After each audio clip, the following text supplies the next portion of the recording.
It's a beautiful day out here today. Just the right temperature for an old woman. I can't stand the heat. It's nice and cool.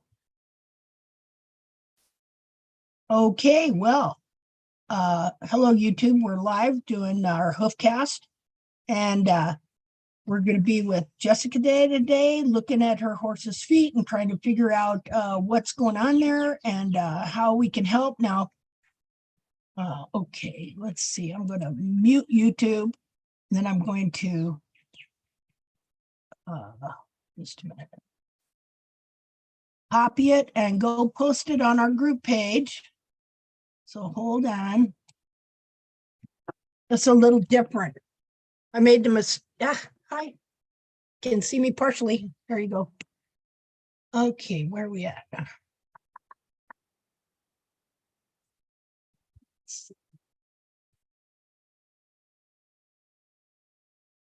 Uh-oh. Get on Facebook.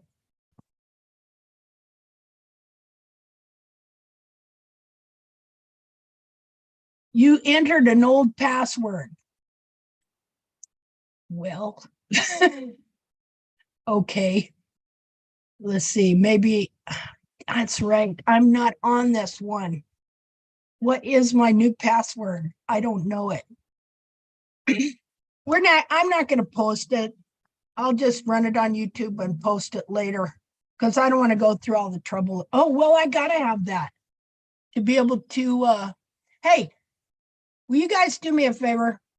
Would you have a discussion here while I run in and get my password for Facebook so I can get on here? Can you do that for me? Jessica, why don't you discuss, why don't you tell us about your horse? And then I'll be right back, okay? Let's see, maybe I can put something on here so people aren't just looking at, well, now I can't even find YouTube. Oh, there's YouTube. Okay. Well, let's see here. Okay, I'll be right back. Hold on.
Okay, sorry about that. Let's see here.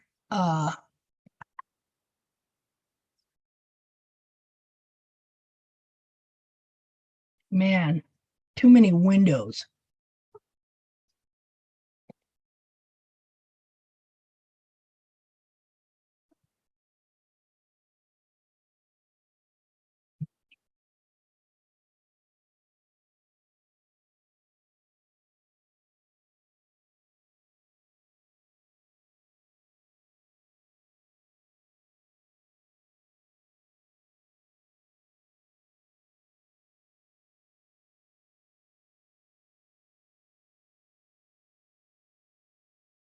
All right. Well, update password. All right. Okay, so I'm gonna go to Messenger.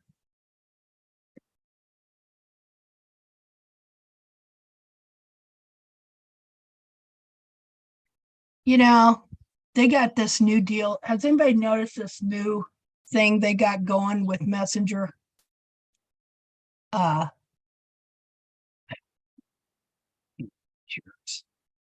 Anytime they get something going good, they got to go in and change it just to mess you over. Okay, got to enter your PIN now.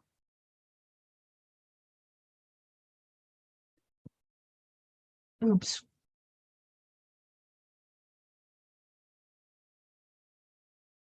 Just anything take more time. Let's see here. Okay, get Jessica.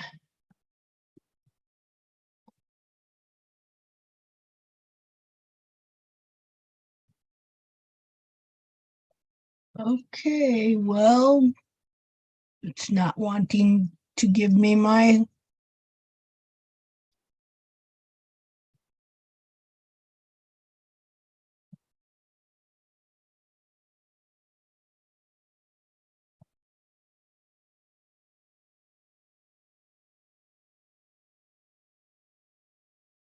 Okay, I got it. Just a minute. Now I'll do a share.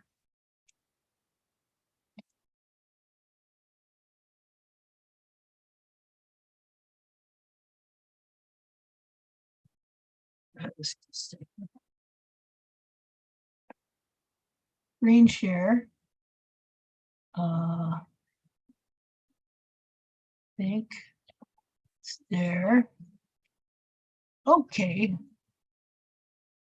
Okay. Okay. All right. So Jessica put together some collages on her horse's feet. And what I see, Jessica, is that somehow or another you started going backwards. Here, I'm going to start with this collage. This. Okay, does everybody see that?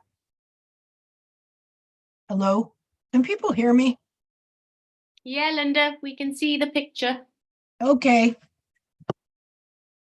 Okay, so we're just going to go. Jessica, are you there? Yes, I'm here. Okay. Okay, so this is the left front. And can you tell me which one is which? Like what's the date? Is this the most current bottom right?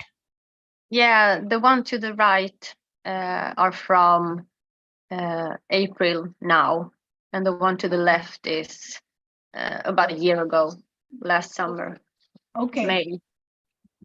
Okay, what I see here, when I look at this foot, I'm looking at these horn tubules right here. See, and kind of behind the pillar, but in between the heel and the pillar in the quarter.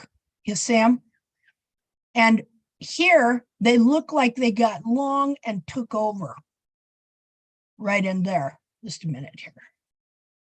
Let me get this and make it bigger. We'll look at it more, but see, I was looking at it before and I was looking, why are the bulbs getting so wide and big and stuff like that? And you can see it up here at top right too. You can see where these horn tubules have gotten out of control and are going to start to take over because, and they're actually as long or longer as the horn tubules in the toe. Because you remember that the horn tubules are longest in the center of the toe. They gradually recede and get shorter as they go to the heel. The hairline is supposed to be high. So when we're looking at this, I'm going to look at a front picture and I'm going to wonder, when I see these horn tubules here, I'm going to wonder if you may have some flaring and the foot didn't go rounder on you. Because what happens is sometimes instead of jamming up, they got longer. Instead of jamming up, they just started to flare out and make the whole side of the foot rounder and wider. And this is something that we all really need to pay attention to, is these horn tubules. You have to constantly pay attention to these things because they will gradually just inch forward, get longer. They may jam up. They may just push forward at the bottom. They'll push out. You can look down at your foot. It'll look like level from here to here when you're looking down. But then you start, if you did have a tight connection in here in the white line, you'll start seeing white line stretching because that wall that has grown too long, okay, is going to take the path of least resistance. After it takes the path of least resistance one way and can't go any further that way, then it'll go another. It's like water, and once it really gets, so it can't go anywhere down here, then it'll jam up here and it'll start to raise the hairline. So that's kind of what happens. Now I got this thing here. I wish I could move it. It's right in my way. Just a second. I'm going to see if I can find the picture I just saved. Well, I guess not. Just don't want to give it to me. Well, let's look at some of the other pictures here. Let me, wait a second here. Let me annotate on that real quick, just to show you what I mean. Okay, so, and look, there's even a crack right here. Wait a minute, I need a different color. Color, let's do red, that shows up good. And annotate, we'll do thicker. Oh, wait, there we go. Okay, so you see this right here? All this right here? And look down here, how instead of, like when we look at this, look at how it's dipping. See that? So all these right here are displaced. They're supposed to be like this. See, then you shouldn't be seeing this dip here either. See, I got to really watch it on mine. I noticed mine had gotten forward too. There's been times when I have got those things all lined up, and then I'm not paying attention to really what's going on in the quarters. And then next thing you know, my horn tubule that was here, there's a section that's like this. See, let's see here. How do I undo this? Undo. Oh. Linda, is this the reason why many horses exactly at that area make a wave vertically? Yeah, I think so. Yeah, could be. I've seen it sometimes, and that means that the hoof is getting smaller. Yeah, because it's holding. Well, look, it's holding the back of the foot, and it'll actually pull the heel forward with it. I mean, these horn tubules, when they go, let's see, just a minute. When they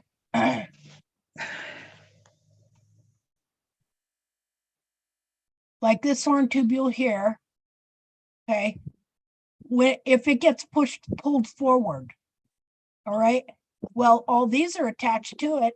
It's going to take this here and pull it forward too. When it pulls this forward here and goes like that, well, it's going to pull this down like so. And so it's going to change the shape of your cartilage up here. Now, see, and you can see this right here. That right here, this is getting out of line here. It's getting ready to do something. Now, when was this one right here, Jessica? That's a year ago. A year ago. And the same one above is also a year ago. So that's left front. Okay. Both of them, and the right ones, both the one on top and the bottom, they are from today. actually. Okay, just a minute here. Let's do these. Okay, so this is lateral medial, right? Yeah, Okay, and this is from a year ago, and this Yeah. is from today. it looks like the angle of the dorsal wall is better. It looks like the toe is shorter, but Mhm. the rear part of the hoof isn't tagging along. It's like it's stuck. Yeah. It's like I've compressed it a bit. So, and a year ago, last summer, he actually had something that looked like frog stay on 3 of his 4-foot hooves, Uh-huh. and I'm not sure that it was real frog stay, but I was just happy that it was something there to fill out the Yeah. space and just hold things apart and everything. And that continued autumn and in the winter, because we had snow very early and we had dry and cold and snow in the pasture, and his hooves were really nice. And then when the snow melted and we got more rain and mud, the frog stays just disappeared. And Yeah. everything just went stuck in. And that's when I noticed that his hooves didn't look like they used to. But he's sound and he's very happy and he Good. is no problem. So I think Good. in some ways the hooves are better, but the frog stays are gone. And Uh-huh. we have the deep central sulcus and well, I don't know exactly what I did or what happened, but yeah, I don't know. Okay. Oh, I know. I know. I go through all the same stuff, you know. So this is last year. Which is which here? The one to the right, left, the one to the left, they are from last year. Yeah, Okay. the both of them, and the one to the right are now from April. I mean, to Okay. me, it looks like they have raised up a bit because he's not really on the ground as much as before, but he's also more narrow in behind, and the frog stays are gone, not there. And I really struggled last year to just try to get them to open up and to grow some frog stay, and I was happy to see that there was something there, but they disappeared so fast. It was like, what? Okay. Well, what happens is if these bulbs get sucked back in, okay, if these bulbs get sucked back in, because see, okay, so the periople band is a band of skin around the top of this thing, right? And so if the bulbs get sucked back in, it sucks that band in and gives you this cleavage here. See this, so you can really see it on this one here. You can really see how the periople skin is sucked in there and stuff. This is an interesting looking frog here, how it did it. So this periople skin will get sucked in here. It's still growing and it'll wind up growing over your whole frog. Now, which side of this is the right front? Right here, right? That we were Yeah. looking at first. Right front and then the left front. The left front is a black hoof and the right front is white. Okay. And okay, so this is what it was last year. And this is what it is this year. And it could be that, and see, even here,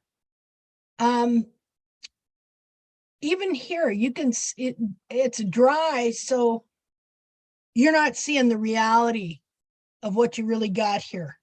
It may look, did you think this was a frog stay right here? No, because that's before I sort of really went in for it to get it to open up. So I used to moisten the hoofs and then I trimmed it, and I sort of try to trim the the crack, I just I cleaned it and I filled it with cotton and antibacterial and tried to make it spread apart. And I used the hook of the hoof knife to sort of scrape there. Yeah. And in small steps it opened up and it grew what I thought was a frog stay or some sort of a frog stay. I was just happy that there was something there. Yeah. And I was surprised that I could maintain it for as long as I did. And I really thought that it was there to stay. Yeah. But yeah, and so I'm thinking that I have to go back to that procedure again, because obviously I had to. It was a good thing that I cleaned it with the hoof, with the hook of the hoof knife, so to clean it out. But I stopped doing that when I saw that there was something growing there, because I didn't want to destroy that. But well, it's gone now. Okay. Well, see, one thing that happened that we learned was that what we thought was a frog stay was not a frog stay at all, but periople skin that filled up the central sulcus looking like a frog stay. Okay, so the truth is, you may have got a little bit of true frog, but really, okay, so the frog stay is called a frog stay because Bracy Clark named it. And he called it the bolt, because he saw how that thing, when it grew, it would bolt the back of the foot right to where it's at. Okay, so what we have to do is we won't have a true a true frog stay that stays exactly where it is until the whole foot is restored. Like, okay, your bulbs are literally wrapped into the center back there. Like, people would think that's thrush. That's not thrush. This is periople skin. This is a periople band. Okay, and it would be like this. Here, I'll draw it. If I can find the annotate here, I'll draw what it would be like. Just a second. Okay, it'd be like, you're looking at the top. Okay, so the periople band literally is a band. Like this. Okay, around the top of the foot there, connecting, and of course it's thick. Look how thick it is. It's this wide. See, that's your bulb skin, but it goes around the top, around the whole top of the foot there. So when the bulb, when the heels are trimmed out, and the bulbs spool in, pull in this way, it takes that band, and like if your foot was normal, you'd see this filled in here. You'd see the band, it would be full in here. You wouldn't see this crack. All right. But let me just kind of wipe this. Oh, not very good annotate. Should just let me erase a part of it. Okay, let me redo this.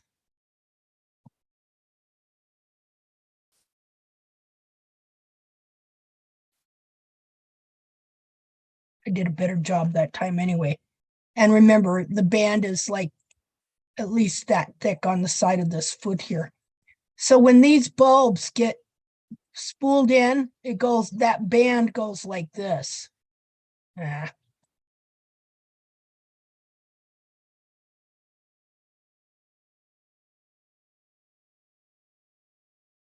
See there? That's what you have here. There's still periople skin in here.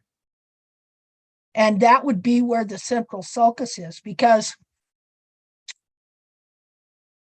when the heels are trimmed out of the foot, a lot of times what can happen is it will literally strip the frog out of the central sulcus, because to be anatomically correct, what you have is you have on the inner foot, you have a central sulcus.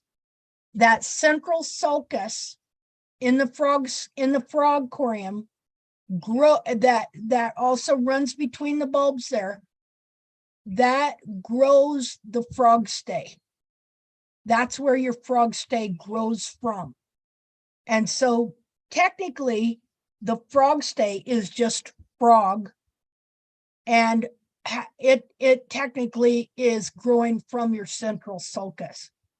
And so as the heels are shortened in here and as all this is pulled in, it strips that out from there, and then it lays a layer of periople over the frog corium that is being pushed forward and distorted underneath the foot. And so then you don't have any frog growing right in there. At the same time, this part of the periople right here, it can wind up growing over the whole frog itself, right in there. And you wind up having a mixture because these coriums are right next to each other. So you can have a mixture of frog and periople at the same time, covering the frog. Oh, hold on. Can you guys hear me? Hello? Yeah. Yes. Oh, We Yep. can hear you. Hear you. well, that's disappointing because I wanted to, I muted my, I have, what do you call? I have headphones on and I muted them because I wanted to cough. So now I know that if I get on a coughing jag, I'm just going to be hacking all over YouTube. Okay, well, whatever. I don't care. Getting old now. I don't care. There we go. All right. So, okay. So do you understand what I'm saying here? What happens to the back of this foot, what that periople does? See, your frog was here originally. Okay. Your frog was here.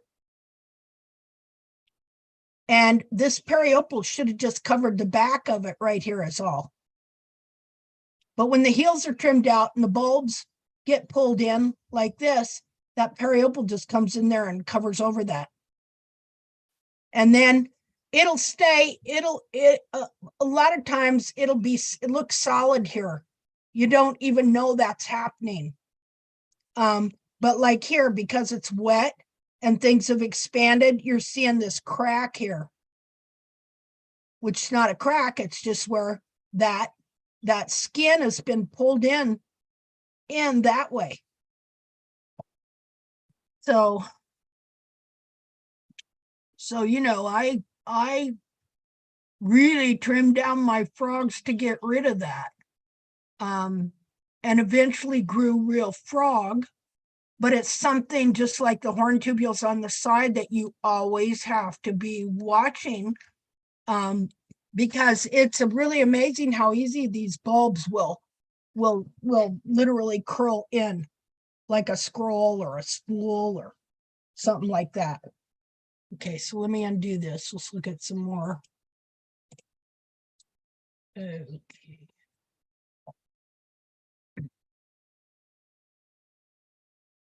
Okay, so this is the right front and this is the right front. And so what we're looking at, we're wanting to look at this right here, this area from before. Okay, notice, let's see here.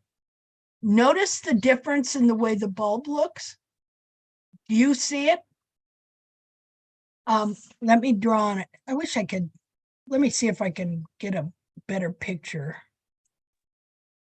But it's strange because now it looks like the coronary band is at a better angle, but the bulbs are sticking out and not Yeah, inside the capsule anymore, because I couldn't understand, because it looks like the angle of the coronary band is better, but the heels haven't followed the when I shortened the toe. I mean, it's yeah, something yeah. happened there because and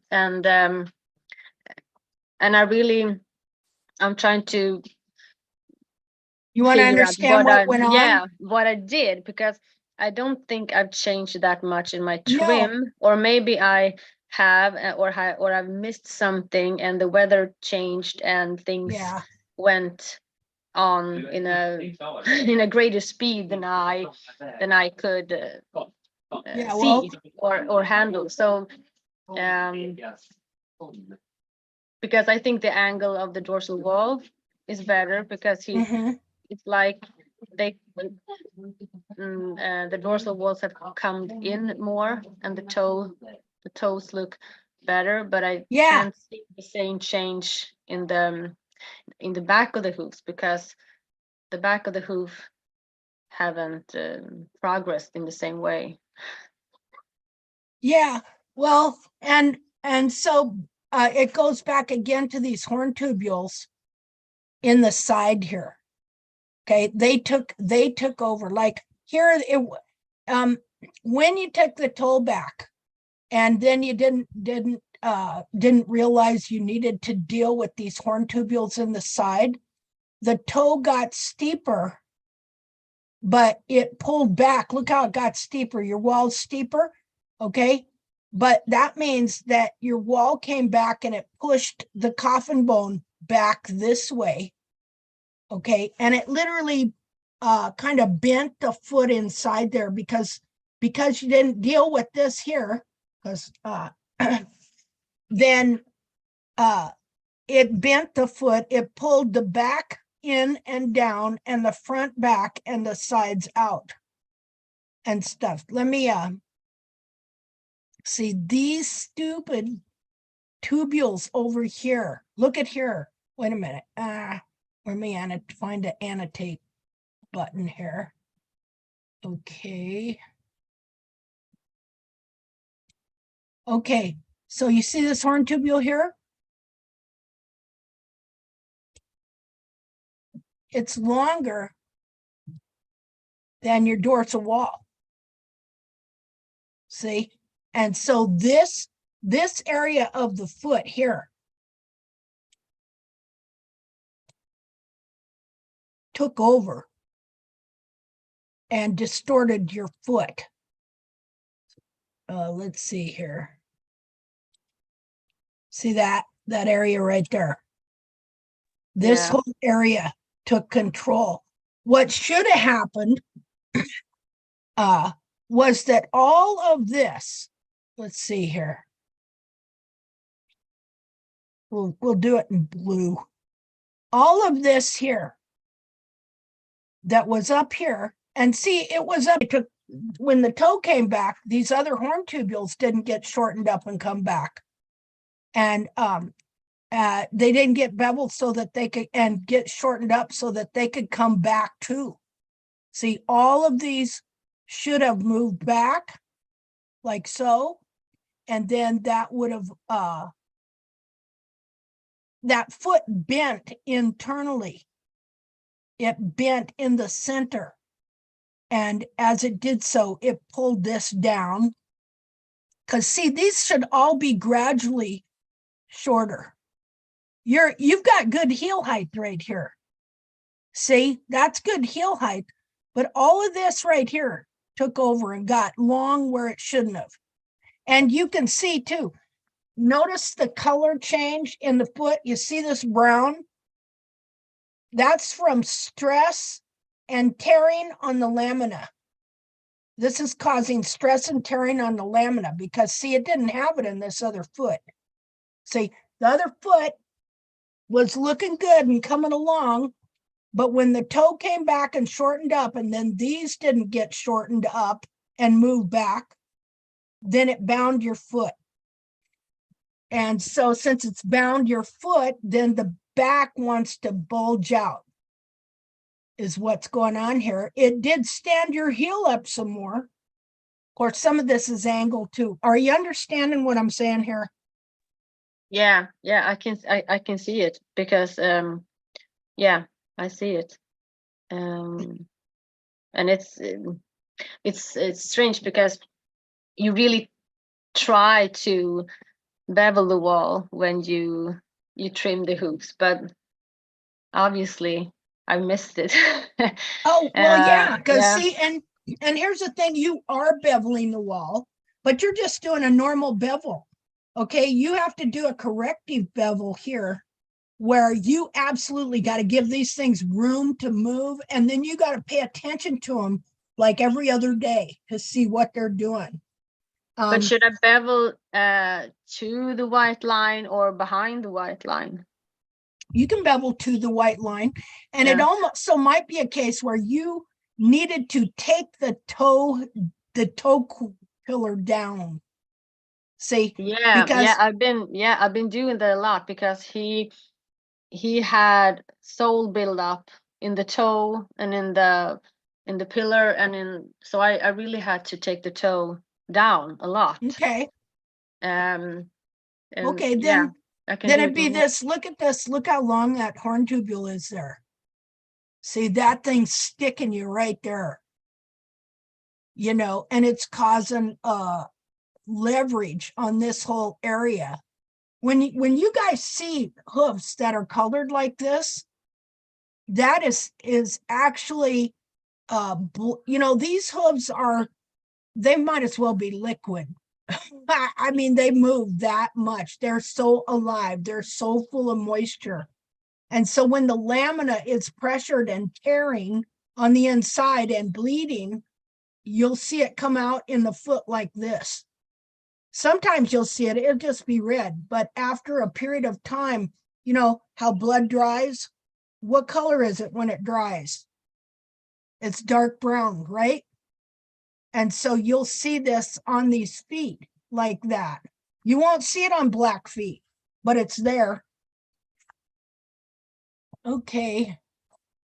So let's see, let's look at the picture some more. So is everybody seeing what's going on here? Are you understanding some of what's going on here? And that you have to know what the true foot of the horse is. Farriers don't have a clue. Vets don't have a clue. They wouldn't see any of this. Okay. And a lot of them would say, hey, that foot looks great. Okay. But look, that anatomically, okay, these feet, we'll do this, must be a certain structure.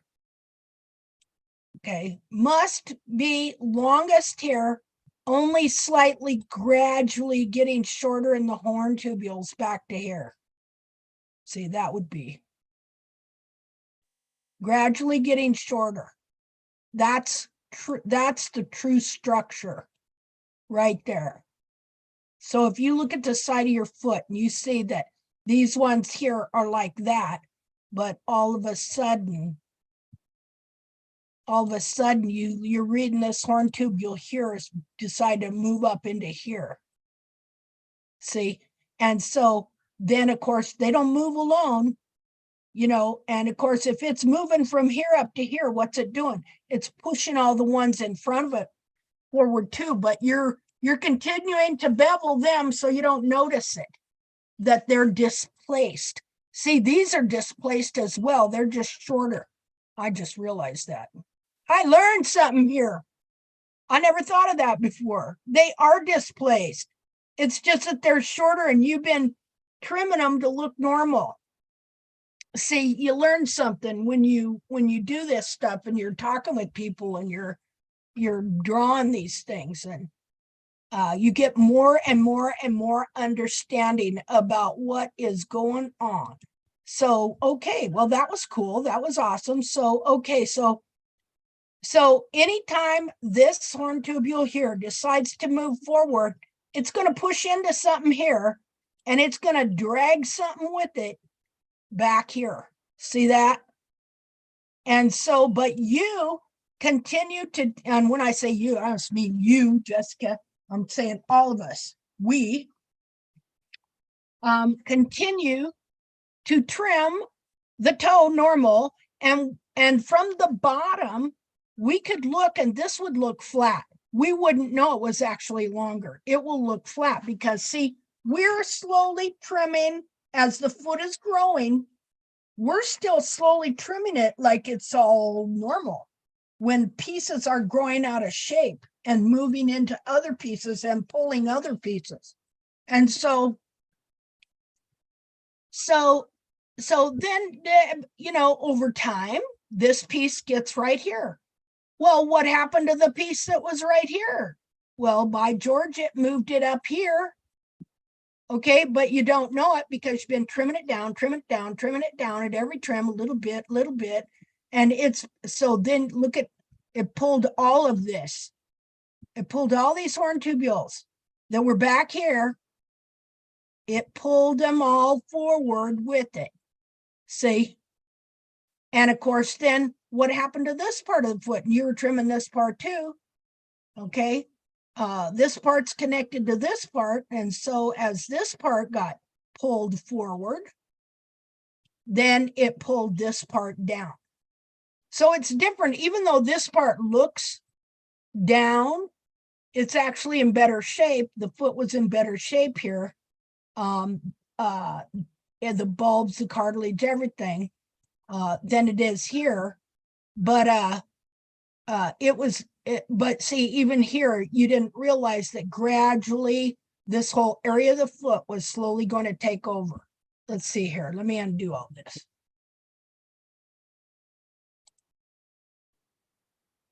Well, that was kind of cool to learn that there. Just a minute. I mean, it's like, you know what? It's stuff you know, but you don't know. You just haven't taken the time to really think about all the little details, you know, because on the one hand, you might look at this and think, well, you know, that's okay. Well, no, it's not. The whole thing has been pushed forward and tweaked over that way. And it's tearing the lamina on the inside. Now, it happens so gradual and slow that no, you're not going to see visible lameness per se or anything like that because horses adapt. Yet there still has to be inflammation going on. See, I didn't know that inflammation was a kind of pain. I suffered inflammation for years and years and years. And I worked at a place called Advanced Systems Homes, and I was the new house cleaner, you know, and I was on the warranty crew. And so we did the odds and ends. They build these homes in the factory, then we take them out and set them up. They're a real home. They're a stick-built home. It's just that they're done in a factory in halves. Then they're carted to a site and set up. And so I did the cleaning. And they had what you would call a warm body policy. A warm body policy is they don't care how crappy of a worker you are as long as you show up. And so there were plenty of men that worked there. They were all smoking dope continually, and they were constantly screwing up, all right, and making messes and for me to clean up. And like they would do stuff. I'll tell you what this has to do with feet. It has to do with inflammation. Okay, understanding inflammation. So they do things like, you got a brand new painted house. You got to go in, you got to do just little touch-ups on the wall where you put it together. Instead of just taking a little brush or something like that and doing a little touch-up, they had to take a whole paint roller and just roll it all over. And then they'd splatter little bits of paint all over the floor and the trim. And then I got to go in and scrub it off. Wasn't that special? And so I was constantly doing stuff like that. They had a type of siding on a house that was baked in a factory, and then it was shipped. It was lap siding, and then they put it on, and then they were given a little teeny paint can with a little teeny brush, And if they got a nick on that siding, they were supposed to go in and just barely touch it up, you know. Oh no, they had to dump the little can in some sort of a bigger container, a big fat brush, you know, and then just go slap it on the house so that then afterwards the owner's out there looking at it and there's these humongous blotches. Oh, they sent me out there to scrub that off. Okay. And I could list that time after time after time after time they did this. Well, my arms started burning and I couldn't understand why. And it got so bad that one day I went to work. I could not use the vacuum. I could not take my arm and shove it forward and back. And I had to put the handle of the vacuum like on my belt, on my waist, and barely hold it and walk forward and walk backward to get the place vacuumed. And so what I didn't know, because it wasn't shooting, stabbing pain, was that it was inflammation from whole arm tendinitis from a condition called repetitive stress syndrome that is a work-related injury. I found that out finally from the internet because doctors couldn't tell me anything. Nobody could tell me anything. So I suffered tremendous inflammation. I didn't know it was pain till one day, I can't remember, I went to some doctor and found out that inflammation's pain. It's not broken leg pain.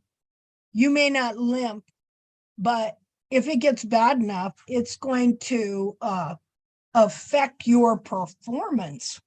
Okay. And so anyway, you know, I was also a painter. I love to paint houses.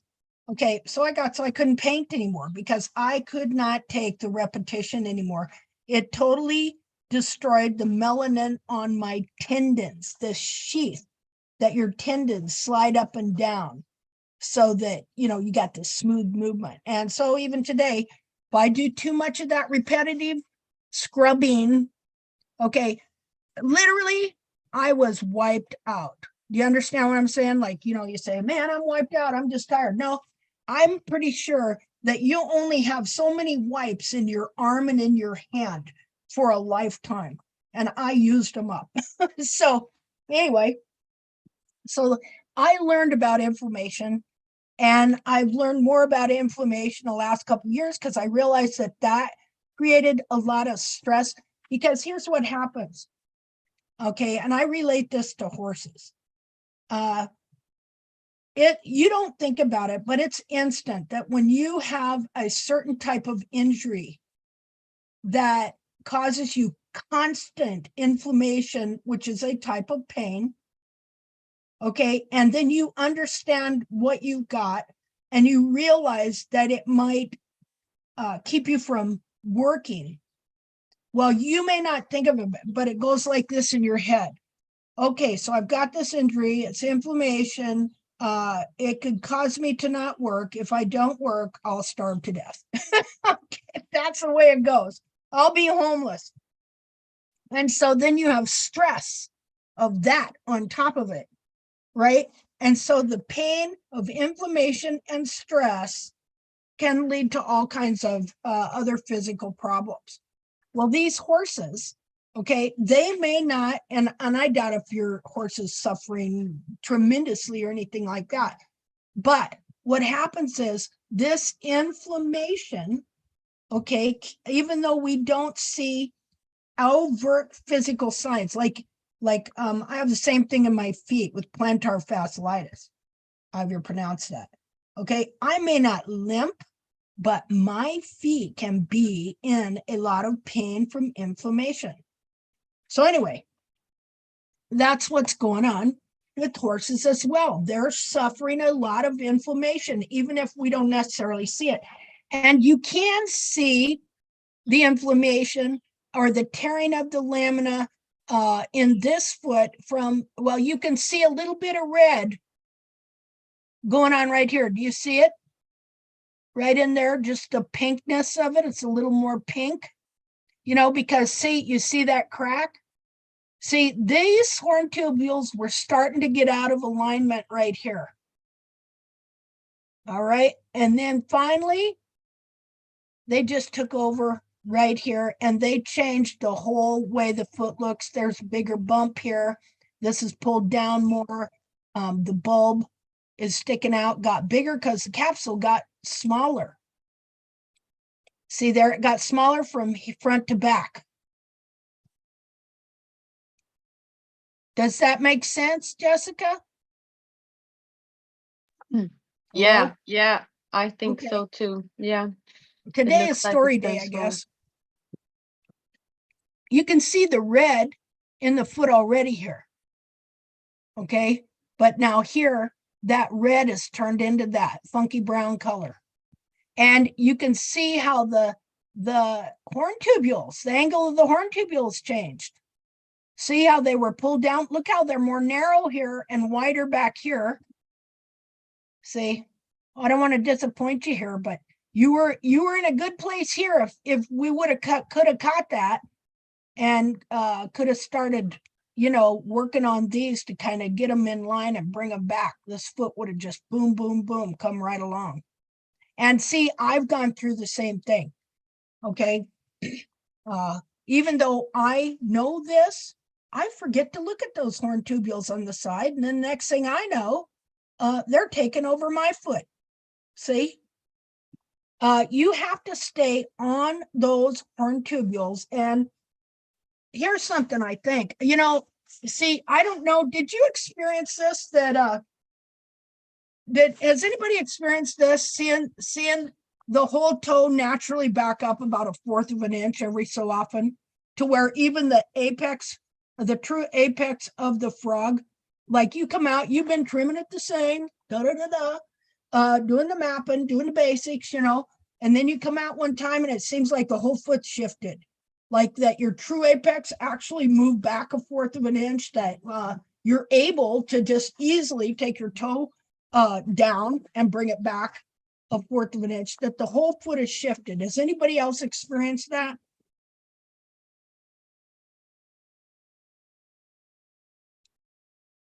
No. Okay. Well, okay. Well, I have a lot of times. That's why you always have to check.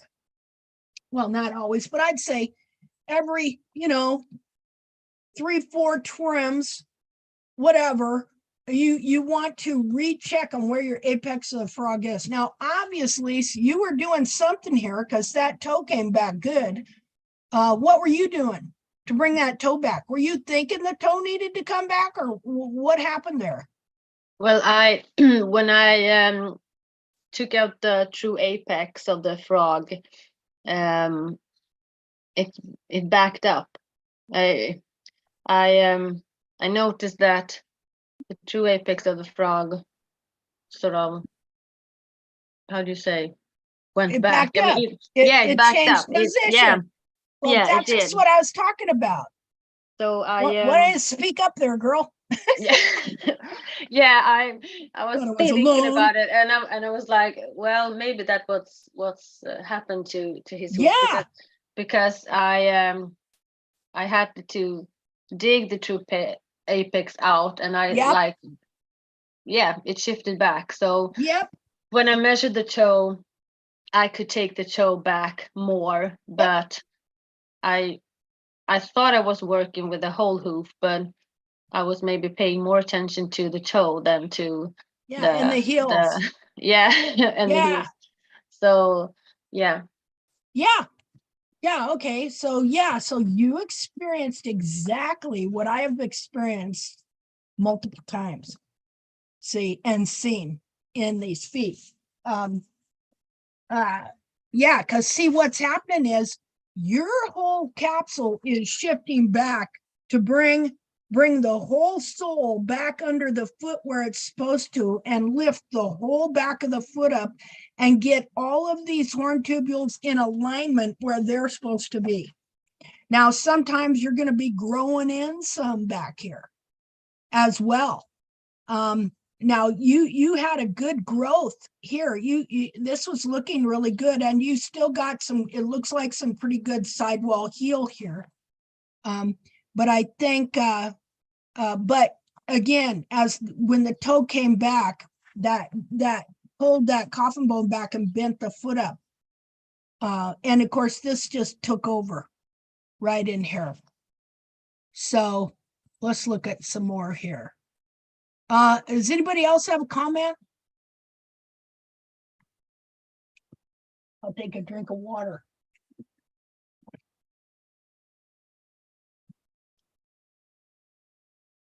I mean, it's a bit embarrassing to look at the Oh, I'm pictures sorry. Don't be I've been embarrassed. but I've been following you for so long, and you really think that, well, I should have noticed that because this is what we've been talking about all the time. And it's like, how can you miss it? But Well, yeah, but the shift came very, very fast. And when the toe backed up and the true mhm, apex backed up, it's like when you take the toe back and down, and then you're gonna have to take the pillars and the quarters. It's like you feel you can't do it all at once, because then you're gonna yeah, bevel the whole hoof. And I was like, no, you can't do that. And then that sort of, I didn't forget them, but I didn't bevel them as much as I should, yeah. and as much as the toe. So yeah, I Well, mean, it's obvious now when you look at these pictures. So yeah, well, yeah. don't feel bad because I wind up doing the same thing and I follow me a lot. Get it? Yeah. I follow Yeah. myself around all the time. Yeah. Anyway, but these are just mistakes that we're learning. I mean, we're learning here. Nobody's ever done this before because nobody ever even knew it was going on. So don't be hard on yourself. And don't be embarrassed, because this is a good thing that we all need to see and learn.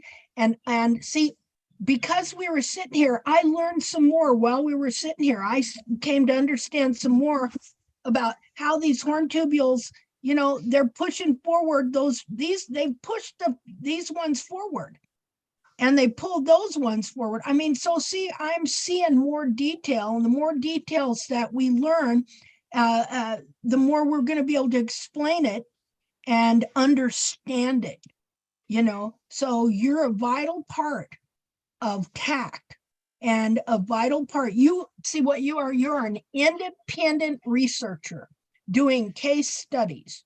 That is literally what you are.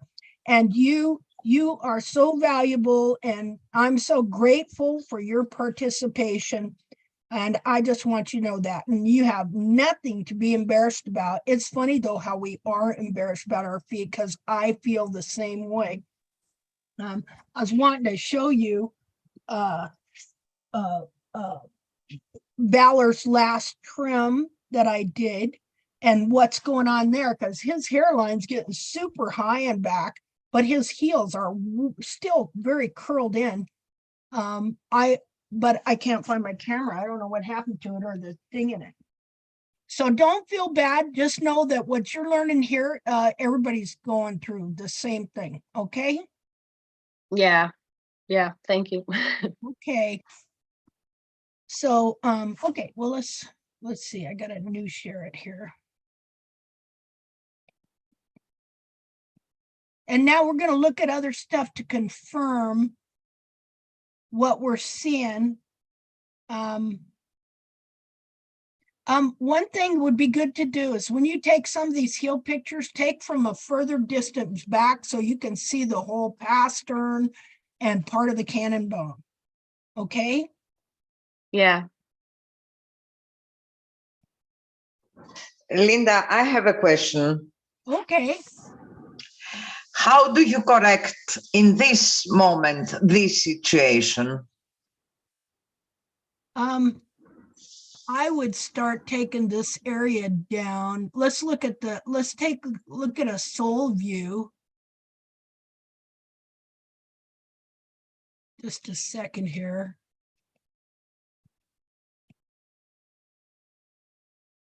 Tell me when I'm getting to a sole view on that right front. Is this it? Is this current? Jessica? No, that's the hind foot. I send you the last collage pictures I send you on Messenger is a sole view of his front. Here? Yeah, that's right. Okay, so this is the right front. Okay, so one thing that happened was the toe backed up, but the heels didn't. And so you kept the bars in the same spot. See there? These bars have to really be trimmed back. Because that whole foot, the whole foot shifts, including this area back here, which including the heels, whole thing shifts. And so you see how your area of sole got smaller when the toe shifted back, but the bar stayed in the same spot. And look here. Okay, you can see the separation in the side here, where the horn tubules are not growing down to where they're supposed to be and they're pushed forward. Let me save that image so I can open it up.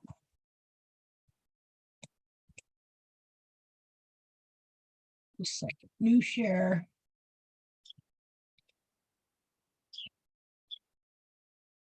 Okay. So this is the right front.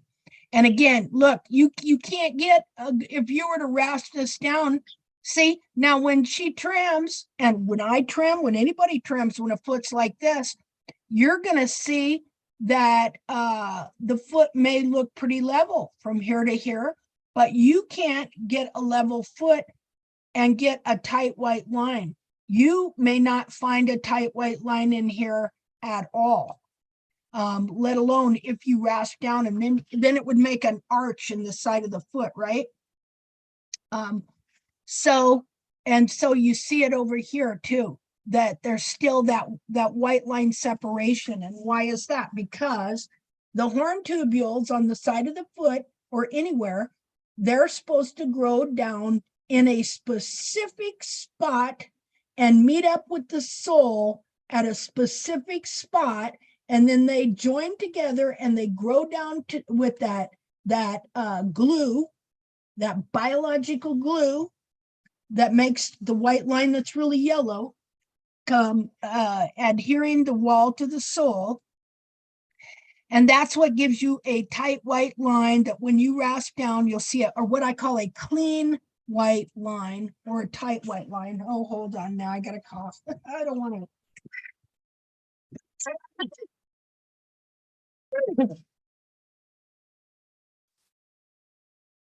I don't even know why I'm wearing these headphones. I don't know why this thing is still, you can still hear me.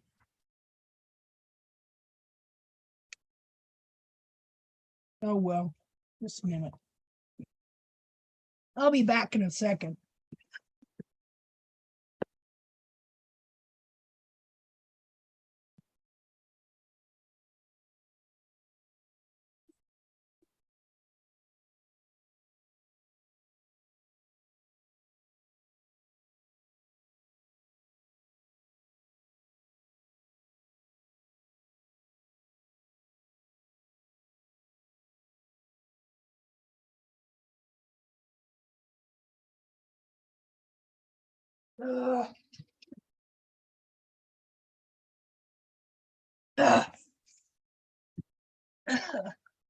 Okay, I'm back.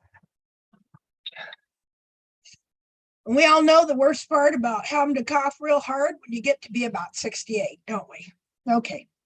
Well, anyway. All right.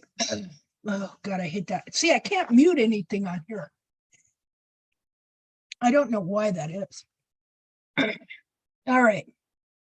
So, okay. So anyway.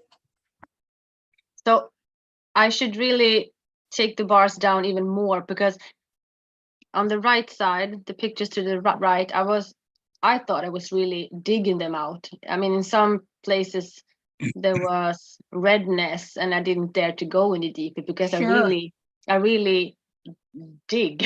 So, Yeah, but I should try and do even more. yes. Yeah. Yeah, you're gonna have to define them because when that whole foot shifted back, it pushed all this foot back under that bar. And then they just started, whatever happened there. Just a minute here. Let me get something going. Okay, so if we were to map this foot, we'd come over here and we bring this up against your heel. You see there? Right in here. Up against that heel. And so there's just a lot of bar that needs to come out here, or these heels cannot move. See? Man. Second here. Okay. So, yeah, all this needs to come out. And what you're going to find, you could find that, see, each time you got to redefine these bars. Now that you've got height in the back of the foot, okay, so that as this whole foot in the front shifted back, these walls could shift back and push the heels back. So yeah. Yeah, but when I trim, when I sight down the hoof, I try to take the hoof wall in front of the heel. I try to take that down so it's not higher than the heel. Should I continue doing that, or is it better to try and leave as much wall possible in the heel platform? Well, depending on where your horn tubule's out of shape, I would come in here like this and I would take all this down over to the white line. Yeah, there. right. Yeah, To give it a chance to move back, yeah. And I can't promise you your horse won't be sore for a day or two if you do that. I mean, mine isn't, but I'm on sod, Yeah, I'm when sure. I do I'm something sure like that. he'll do fine in pasture because it's really soft. And Okay. if we go outside, I can use boots, so that's not a Yeah. problem. I mean, Okay. so in the pasture, he's I think he'll do fine. Okay. And so all you're going to be working on is just watching those horn tubules move back and grow out and take it down so that all that wall will move back and re-adhere so that and hopefully push your heels back. Okay. Yeah. And Yeah. keep trimming your frog. Let's see here. Let me undo this. There we go.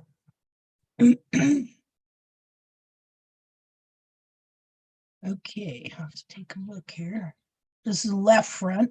It's just the same thing.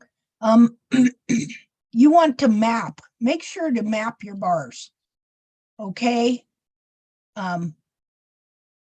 Make sure to map your bars. And because otherwise you won't get it right, probably. They should end right here.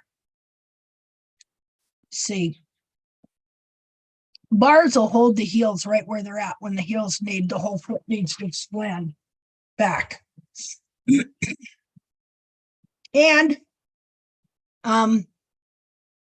even though when you have a foot that's like, let me just a minute. When you have a foot that looks like, see, we're gonna have to take a little break. I'm gonna have to go in no, I can't do that. Oh, well, yeah, I can share what the stage that I am at with Valor, because I shared it with somebody the other day. I just got to remember who it was. Okay, so Can't remember. Oh, okay. I was going to look at something else. Hey, looky there.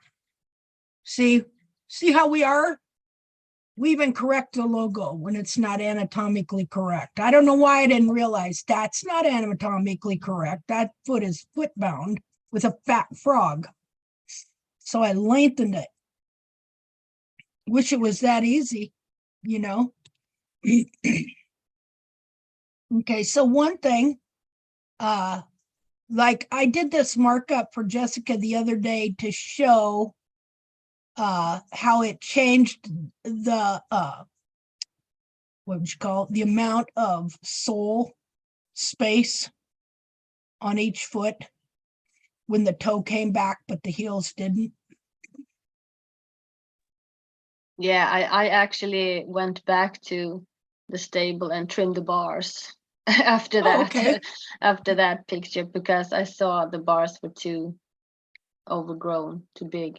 Okay. But one thing I wonder, the bulbs and that are covered with so much periople, what's Yeah. the best way to try and get rid of the periople? Because that's really hard to get. I mean, I can't trim the frog down more because, or how what's the best way to remove the periople?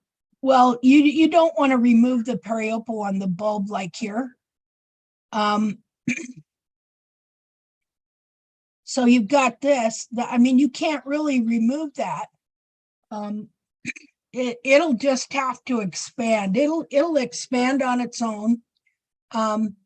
You haven't really got anything there that you can remove, and I think that the frog corium is pooched out here. I don't think that's just like frog growth or even periople growth per se.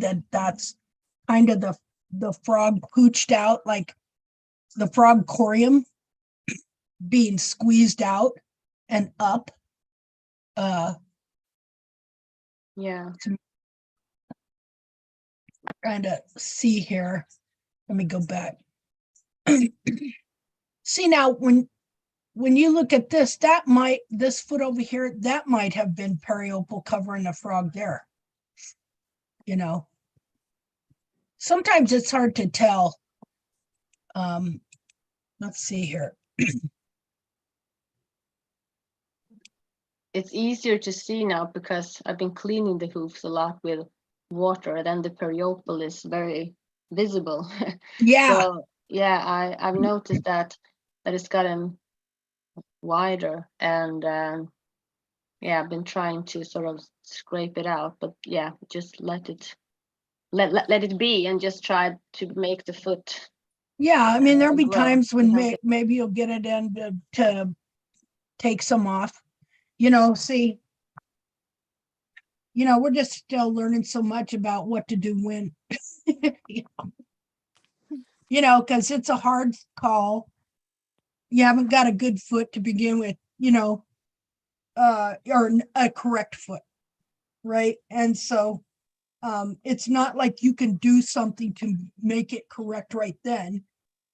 You have to do things and then hope the foot responds in a way that you're wanting it to go. And so we're still learning that, just like doing this. Okay, it's a good refresher and reminder for all of us about working on those horn tubules on the side. Can't rope and hope. I call it rope and hope because when we used to work on ranches and I wasn't a very good roper, I'd be out there chasing a cow. I'd rope and hope. I'd throw and hope. Hope it went over the cow's head.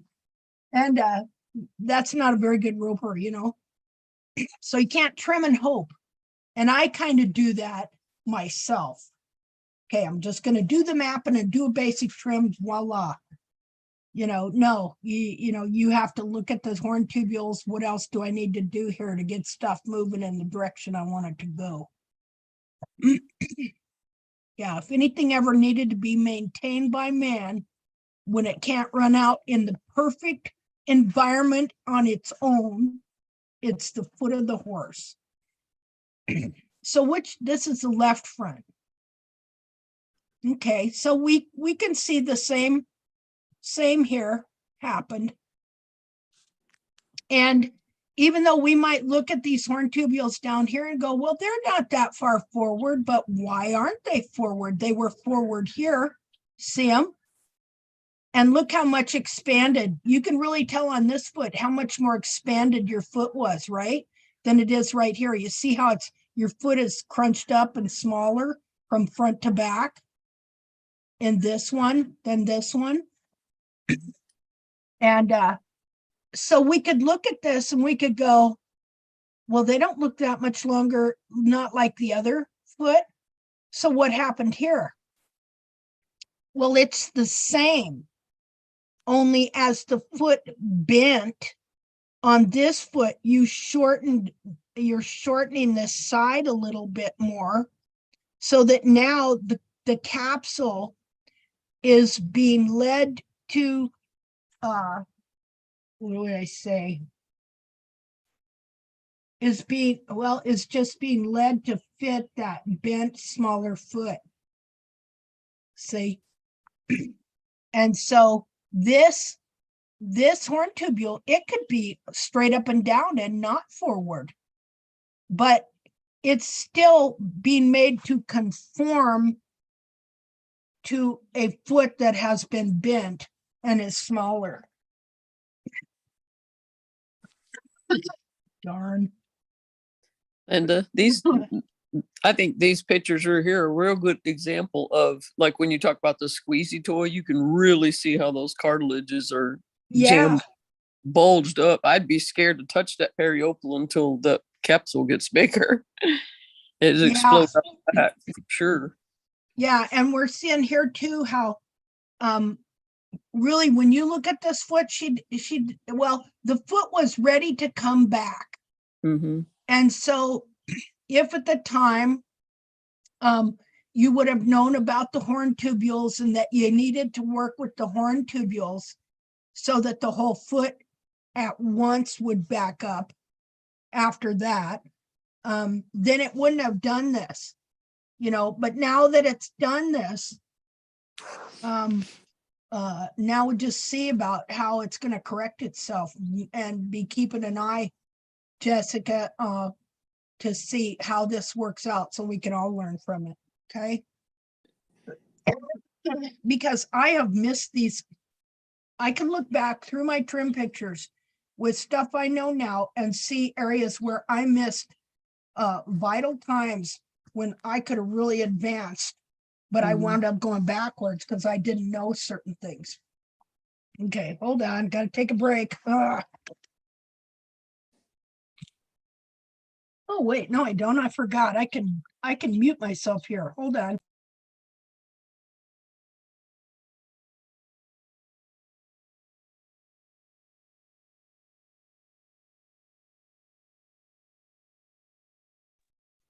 I forgot I could mute myself. I didn't have to run over the other side of the garage to hack out a lung. Okay. When you get to talking like this, and stuff, my throat gets scratchy and then I'll be gagging. All right. So anyway, yeah, that's a good point that this foot, you can really see it on this foot. You bet. Like, which foot would you rather work with? If I had a foot I'd rather work with, it'd be this one here, knowing what we know now. But now you got this. So we're going to be watching to see how this corrects, because there are a lot of people in this situation.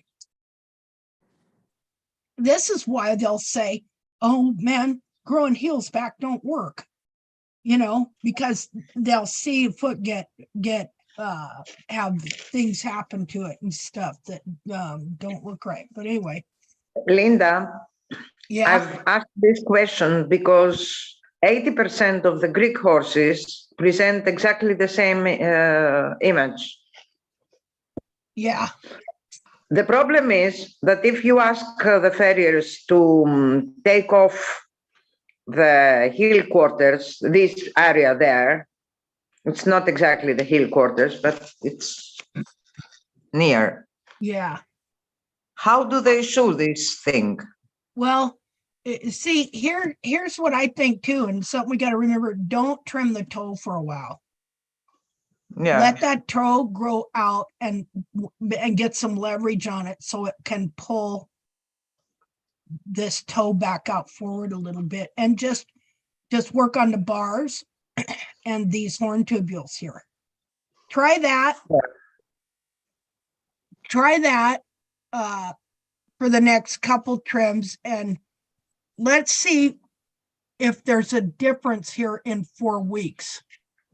Trim the central sulcus of the frog. I mean, any frog you can trim.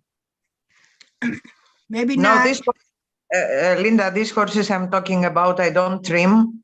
Farriers know. trim, and they do it I every. know, but I wouldn't know what to tell them or what to do with them. Yeah. You know. And they do it every 2 months. Yeah, I wouldn't know. What Yeah. I mean, what can you tell them? You can't tell them to do nothing, right? Yeah. Are you're talking about just a regular farrier over there in Greece? Yes. Yeah. What can you tell them? I mean, you know, there's so much wrong with those feet. They'd have to start from scratch and learn the truth and then figure it out, you know? This is exactly the left, the right photo, the upper photo is exactly as if I look at the 80% of the hoofs I meet. Yeah, that's something, isn't it? Yeah. That's interesting. I think that's because, Exactly the same. Exactly. yeah, all the farriers like bring back the toe, and that Yeah. right, the perfect Yeah. example of what happens when you shorten the toe. The inner foot's got nowhere to go but up and bulge out. Yeah. Well, and that's what happened to Marion's horse, Mm-hmm. to Dolly. Yep. Are you here, Marion? Anyway, that's what happened to Dolly, because that gal was taking back the toe and then not addressing this Mhm. stuff here, and the foot just bent up. You know, learning how these feet respond to the different stuff you do to them, let alone now correcting it. You know, so okay, it was the bringing back of the toe that ultimately did it without the quarters. So how about we don't trim the toe for a while, let it grow out, and just kind of trim up the quarters and see if it'll pull that foot back out. Because see, I know that it will do that. If you don't trim a toe, it will stretch that toe out there. Anyway, that's just some stuff to try. You know, how do we reverse this situation? You know, does that sound okay, Jessica? Yeah, absolutely. Okay. And you notice too, okay, you notice how small the bevel is here on this foot and how you've had to kind of make it bigger over here a little bit. See, Yeah, that's what she was doing with Melville. Maybe you did that, I don't know. But as all this was pushing forward on Marilyn's horse's foot, then that trimmer just kept making a bigger and a bigger and a bigger bevel. I don't think that's what you're doing, but I was reminded of that. So yeah. I mean, maybe that happened just because I could take the toe back more because the apex shifted, and yeah, I could back the toe up more, and then I Yeah. have to adjust the bevel because I didn't take the pillars and the quarterback Yeah. as much, Yeah. and that There you go. Yeah, that's okay. That's yep. That kind of looks like that's what went on there. Sorry, Linda, can you bring back the previous photo back? The white. Oops. Oops. Wait a minute. This one? Yes. You see the inflammation in the bulbs? Oh, yeah. Yeah. Boy, good call. Mm. Yeah, I do now. I didn't notice it before. You see that, Jessica? It snapped. My eye snapped. Yeah, because they're wanting to burst out the back is Exactly. what they're Yeah. wanting. And you can even see it a little bit over here. See there? Yeah. Yeah. Yeah. So She even said so earlier, Jessica said earlier that she noticed the periople band getting wider, and like Yeah. you said, trying to hold on to the capsule. yeah, that's what's happened. It's stretching. And it'll grow too, you know? It grows from here, right? So when there's this pressure now put on the foot it's compressed from the front, it's compressed it. It's like, okay, you could trim the heels out and compress that thing from the back, and it's under compression and pressure and wanting to pull out. But when the front of that foot bends, it does the same thing, because I mean, it's not like the foot is hollow, right? It's got that anatomy in there. So that coffin bone pushes back into that digital cushion, has the same effect to want to push the back of that foot out and up. And so the skin grows from right here. Okay. And so as the skin grows, the bulb will get wider here, and the back of the foot will come up. But sometimes there's so much pressure, the skin can't grow fast enough, and then it'll just pull out. The periople stuck here, like it looks like it's not stretching right there. Does that look like a slight wound, Jessica? Have you looked at that? Yeah, no, I don't know really, but he's been on his white hoofs. He's got one Mhm. white hoof back and one in the front. The skin is always more red, and he's got Mhm. skin issues. Yeah. We got something in Sweden that's called mugg. I don't know what it's called in America. I don't know in English, but it's inflammation in the skin, and you got I don't know, scabs in the Oh yeah, here we call it scratches. yeah, exactly. And he's got that issue with his white hoops, and that's one of them. So the redness and that I think is from that, but he's always had issues with his hoofs, and the back hooves especially. He had NPA earlier, a Yeah. couple of years Okay. ago, and his hind legs are really straight in all the angles, and he's got Yeah.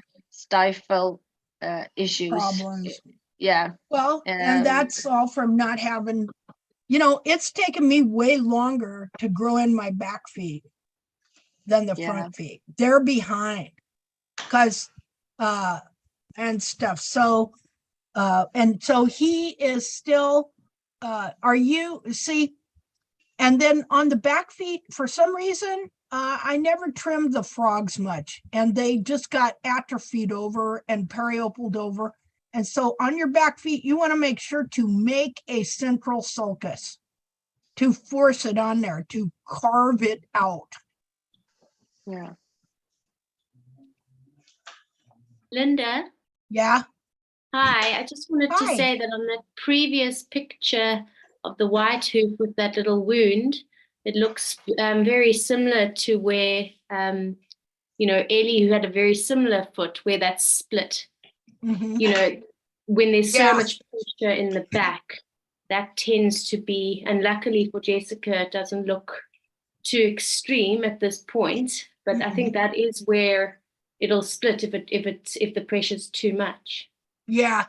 Well, and like Jessica, I know you get that stuff there, but I'm pretty sure too that this redness is also caused by just the fact that the foot is under so much pressure because the bulbs are bound into a smaller capsule. And like I said, okay, so like you may feel bad because you've been doing this 4 years. Well, let's see, I started restoring the heels on Valor, really knowing that I was restoring heels in 2016. So that's 7 years. Okay. And we should not feel bad at all about any of this because, first of all, nobody else in the world even knows this is going on. Okay. We spent years or had the feet trimmed out of these horses for years and years. And so we would all be further along if from the get-go we knew everything that was happening and we could trim correctively from the get-go. But we haven't. We have had to discover this stuff and understand what was going on. When I first started restoring heels, I had no idea of anything about foot binding. I had no idea that the capsule had gotten smaller and that the whole foot was bound. I had no idea about the cartilage, no idea about, well, you got to trim off frog to release the foot. I mean, tons of things that we have learned since I started this in 2016. And then I think I did the first webinar on it in 2017, maybe. And that's when we got this hoof group together. So, you know, nobody needs to feel bad about anything. And it doesn't matter how long you've been doing this, how long you've been working on a particular horse. Okay. Because obviously this simple thing of a horse's foot is the most detailed, I don't know. I don't have words for it. You know, I'm just telling you that this is absolutely not easy. We can all see it to a degree now, but we're still learning what to do when. And if you don't notice things, you know, that foot keeps growing, gets it out of bound, it affects everything else. And then you're going, you know, 2 months later, oh, you know, and then it takes 2 months to correct it, if not more. So what you're doing, all of you, as I always say, you are contributing to the future. You know, we're all learning things here. Everybody contributes something, even with every overlooked, if it's a mistake, you missed this, you missed that, or you did this wrong, it doesn't matter because in the long run, it contributes to our help, helps our understanding, you know. So anyway, okay. But yeah, this foot is definitely compressed, as well as you could have the scratches and stuff like that. But I don't really see scratches here. I just see, here's that stretched periople skin. So your horse's back feet, what I started doing with mine, I started forcing and carving a central sulcus in the back of these feet. And that's when my horse's back feet started improving. Because what happened was this area got all filled up. I'm pretty sure you got some periople frog here. As well, these bars, well, anyway, I would definitely thin this frog down and carve in some central sulcus there. Or have you been doing that a little bit? I would do more. See? And look, see, these bars do need to come back. See, the feet should not be wide like this. It's like the corrected logo, you know, and stuff. So, so what's happening to you is just like what happened to me. I trimmed to the distortion and overgrowth of the bar. And one reason I did that was because as the foot got pulled in here, it made the frog corium go fat and wide. And then the frog grew fat and wide, and it filled up the collateral groove. And it this is a deformed, distorted bar that's overgrown and in the wrong spot. And so you're gonna have to really trim these frogs down, trim a central sulcus, and take out this corner here of this bar. That's not the real bar. That's just your fake bar that grew there. Because see, the bar corium gets bent up into the foot. So anyway, that will help get you on your way with these back feet as well.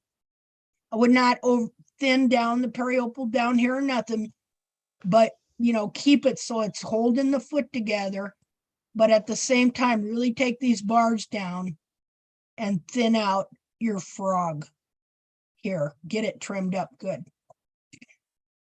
Okay, so Jessica, is there anything else that we should cover for now?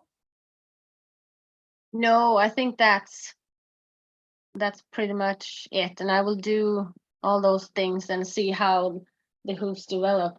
And see Okay, if I can correct it again, make it okay. good again. Yeah, thank you so much. Hey, thank you for sharing. We all learn. See? We all learn from all this stuff. Okay, all right. Well, let's see. So does anybody have anything they want to add to any of that?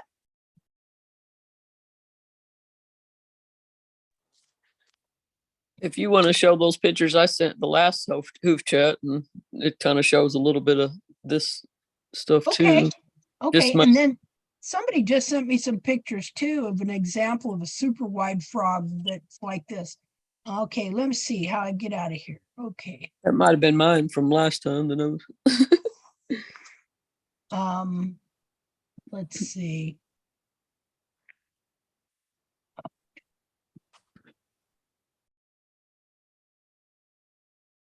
Okay. Let's see. Oh, it was you. That's right. I forget who sends what, Okay. Okay, is that showing itself now? Yeah. Okay. Okay, Terry. You want to tell us what we're looking at here? This was a back foot back in 2021. And this was actually after, November 21, I finally had enough of the farrier, bring back her toe and trim into the widest point. And he thought her frogs had to be on the ground and that she had these big, beautiful frogs like he'd never seen any horse. Wow. How much different. And he said she would always need shoes and everything. And we went to the 3-degree wedge pad and shoes and the DIM and all that. And it just, wow. but just kept trimming off her heel. And Yeah.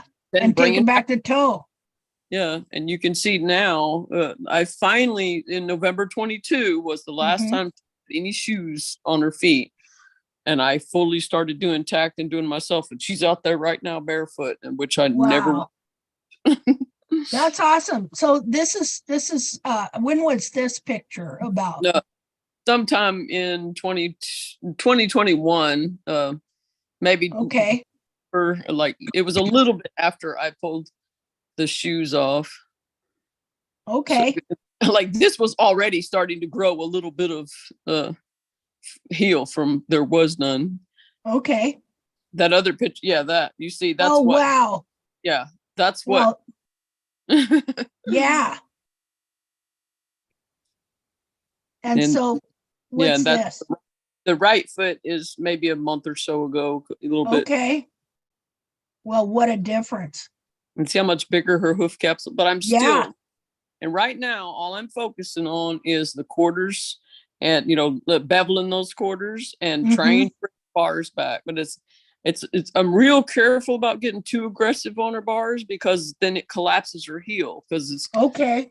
And so, and I've been waiting for some wet time, and I'm in Kentucky. My pasture is like rock hard red clay when it's dry. Yeah. Okay. Rocky.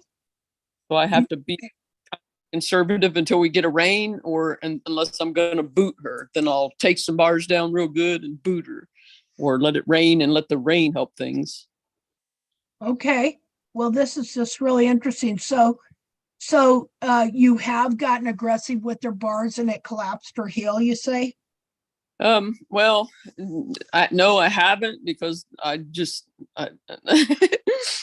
But Oh, hey, I know. yeah, on the front feet I did, and then I'll notice the hoof wall. It's a fake heel, and so it's just sidewall or whatever. And then if there's not a bar there, it just bends and go. Okay. Like lose heel. The next time Yeah. I'm having to flatten her heel again, and then I Yeah. lose what I gained. So I just have to kind of balance it. Well, this is really interesting to look at. I mean, you can really see how her bulbs are pulled in Mm-hmm. like that. And it made her foot wider. So real wide, it pulled the central sulcus of the foot real wide, of the frog wide. Yeah, she didn't have, we literally had to carve one to begin with. Yeah, a central sulcus. Yeah. Yeah. You can see it was a big flat pad. No, Oh, everything. yeah. See, this is my horse's feet weren't this wide like this, but it was the same. And it was just totally dead in there, just hard and flat. Mm-hmm. Yeah. And yeah, I had to start carving one. So see there what we mean, Jessica? How that helped that foot by forcing a central sulcus in there, which you might have some, but anyway. And really interesting. And I Okay. wanted to tell Jessica too, that don't be embarrassed. Don't be like, I've had so much outside pressure, people saying, take back her toe, take back her toe. And it's like, if I had done that, Yeah. I wouldn't have progressed at all, because that's what was done, Yeah. like, oh, toes too long. And it was just making her hoof capsule small. Yeah. Hey, beware the mantra. Mhm. They got all these mantras in barefoot trimming. Don't do this. If I do may that, do say that. something, Terry, look Yeah. how much soul you gained. Oh, yes. Uh-huh. And something else I want to notice. When you trim your frog, you should go right down, not making this, because everybody is doing that there, exactly there. You should, this small triangle, exactly, Linda. This small triangle pushes the heels outwards, but it's not the correct pushing. You have to come right down, and then you see how much heel you have, which now you cannot see it.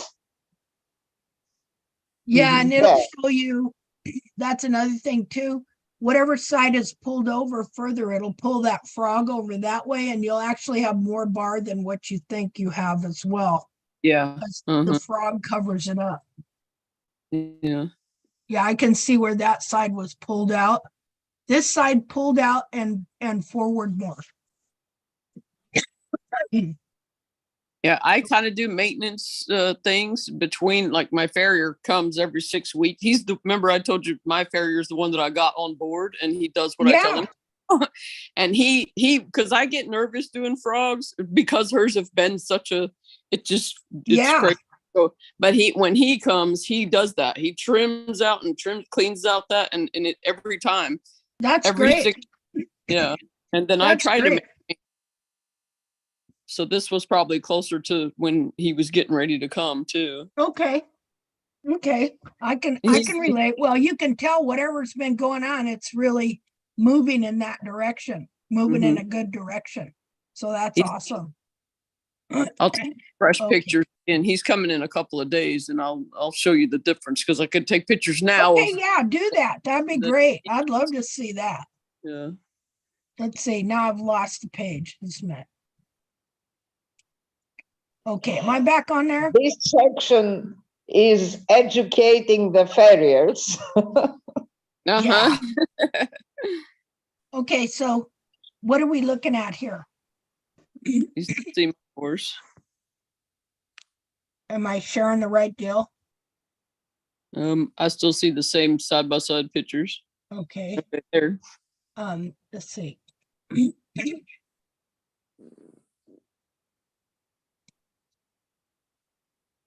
Okay, now is this the side view? Yes. Okay. And what is this? The one on the left, is that current? Well, it's not real current. It's sometime this year. This probably a month or a couple months Okay. ago. Well, you And the can other still see a Yeah. real wonderful improvement. I mean, just the back of the foot is lifted up off the ground. So you can tell on where the nail holes are on that foot on the right, how that coronary band is just bent down while the bulbs are just being forced onto the ground. Mm-hmm. So, okay, so 21 and 24, Will. And which foot is this? I'm not sure. It may be her back right foot. Okay. I'm not real good about. I just take a bunch of pictures and then I get them all mixed up. Okay. Well, looks great. Okay, just a minute here.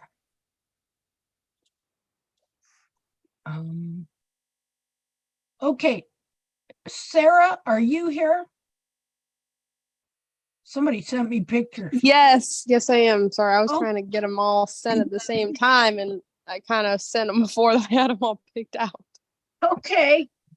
Oh, I a just minute. thought he would be a cool one to look at because he's very interesting to me because of where his frog stage should be. It just looks like crazy. I don't know how he has such a thing back there. I don't even know what to call it. Okay, well, but, let's look here. From the back view, I'll try to send the rest of them now. Okay. I have some better ones coming. This is before I ever trimmed it, so he's like really overgrown. Okay, so when was this picture? These were taken, I'm pretty sure about a month ago. Let me Okay. check the exact time. What'd you say? I didn't say anything. Oh, I was probably clearing my throat. Oh. It was February 19th is when this was taken. Okay. So over a month ago. Okay, so But- here I can see now how long have you had this horse? Since he was like, how long you had Ringo, Trisha? Since he was 2 years old. Since he was 2, and how old is he now? And 11 now, Trisha, right? 11 or 12, I'm pretty sure. Okay. So most of his life, Most of his life. he's been trimmed by the same guy. Yeah. Up until recently. Okay. And so It's terrible. Oh, well, we just got a lot of rain this is when we got a Wow. lot of rain. So he like, it's crazy how much of his periople is holding his foot, and you can just see it just peeling off. Yeah, and he's had his dorsal walls rust down a lot too. Now see that crack, okay? Yeah. Which is a quarter crack from when the heels get trimmed out and everything gets pushed forward and the torn tubules get pushed forward. They'll get to a place where the ones in front of them won't be pushed any further, and that's where it'll crack. Wow. We had the farriers out today, and they were doing the horses with shoes because I can't do them. I don't know what to do with them, so they do them. And he was trying to explain to me like what he plans to do with his foot, of not him but another horse who has a wedge and pack in there, and the heel is just like so run forward because of the whole internal foot is not in the right place. And he's telling me, he's like, well, to bring this whole foot back underneath itself, I have to take the toe back, but I also have to take the heels down. Yeah. And I was like, no. And I was I just looked at him and I was like, I could see how you could think it would be that way. I could see how you could think it. I can too. Yeah. And You know, Yeah, and he was just like looking at me like, this girl. I was like, Yeah. I don't know what They- to tell you. I'm not gonna say I agree because I don't agree. Yeah. But I can see what you would think that why that would happen. But and then I said, well, how come the toe can only move everything and the heel can't? And then he just Mhm. didn't, and he didn't have anything to say to that. And I was like, That's a great question. Wow. he just keeps blaming it on the toe, and I'm like, you can't just blame it on that. And I don't think Yeah. that you're seeing the whole picture. You're just pointing out one thing. But yeah, That's the way they've been trained and taught, and I can see why they see it that way too. yeah, You know, because they don't know that there's this whole foot in there. And I mean, they just don't understand they're dealing with two objects, so they treat it like a block of wood. You know, yeah, if you yeah. just do this and take this down. But you know, since you've been here on this Hoof Chat today, Hmm. we've been talking about this very issue. Yeah. You know, so that's really interesting that now we're looking at that. And you're dealing with farriers that are doing that very thing. You know, we've Mhm. seen the manifestation of what happens when you take the toe back, and then the rest of you don't work in a certain way to get the rest of the horn tubules behind them, give them room to move back, Yeah. and they take over. They seem to also think that the front feet are supposed to be round, and Yeah. it's just blows my mind. I don't Yeah, know why. And here's something we got to remember too, that I forget, and I need to tell people, and that is that it is paramount to start growing those heels in and get those horn tubules in the heel buttress and in the back area. Go away, wasp. Ooh, big nasty black wasp just flew out here looking for a place to build a nest. Anyway, I don't like those things. Anyway, it's paramount that, because what you'll see is they're always complaining about having heels that are run forward. But then if you look at the horn tubules, you'll see not only are the heels flat, okay, with no height, but the horn tubules in front of the heels going through the quarters up into the pillar are long and grown forward and pushed forward and not where they're supposed to be and at a low angle. Yeah. And so this happened as the heels were trimmed out. Well, something I realized, because I build a lot of things because I have to, because I could never afford to hire somebody. And so I learned a lot about leverages and about structures and about moving stuff, things like that. And so when I seen this on my own horse's feet, that the heels were run forward. All right, buddy, get out of here. Let's see. I need a fly swatter or something. Go away. Hold on. Anyway, when I seen that the heel tubules were real short, but then that they got way long, like in the quarters and pushed forward, I thought to myself, and this is before I realized I was trimming the heels out. This was just when I thought I had run forward heels.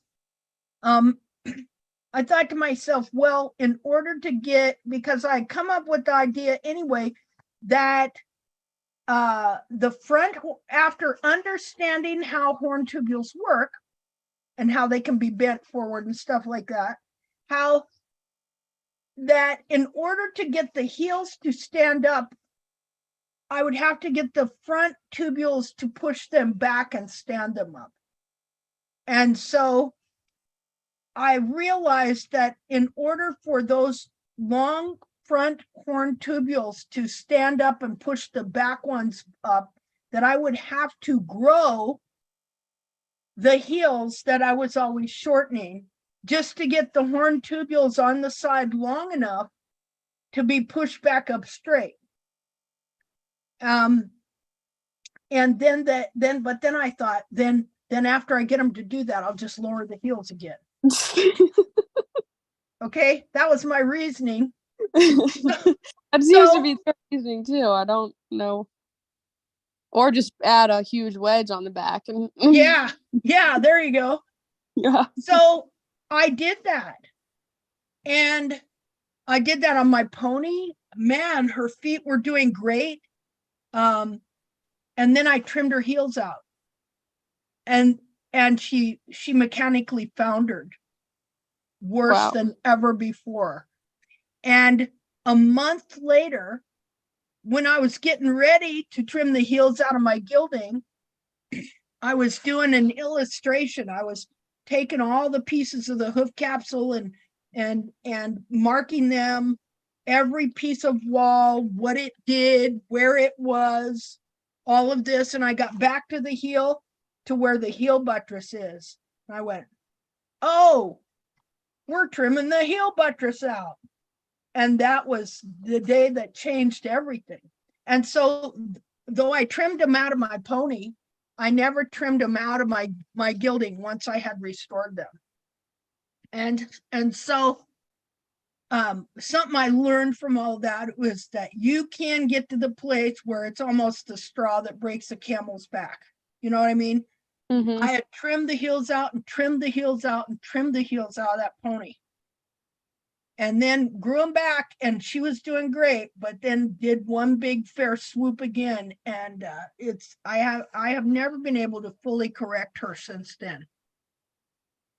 Well, But my mare did a good job on her, and the Gil and Valor doing good on him and learning lots of things. So I like on this horse, it's going to be a big matter of growing in the back of that foot, mhm. you know? Another thing with him, if when you go along the pictures, is that he's always been like thin soles. Then he's got a thin sole, so they always would tell me or tell my aunt. And so I started trying to work with his sole a little bit after these pictures were taken, because I didn't do anything before these pictures. It was just kind of like for any type of trim happen to him. Uh-huh. And because I wanted to like show really everything that was left on there and how the bars were overgrowing the whole foot. And so I start like trying to trim out the sole to see where the actual sole is. Mhm. And half the thing is taken over by either bar, like the top layer of the bar. Oh, the wow. Yeah.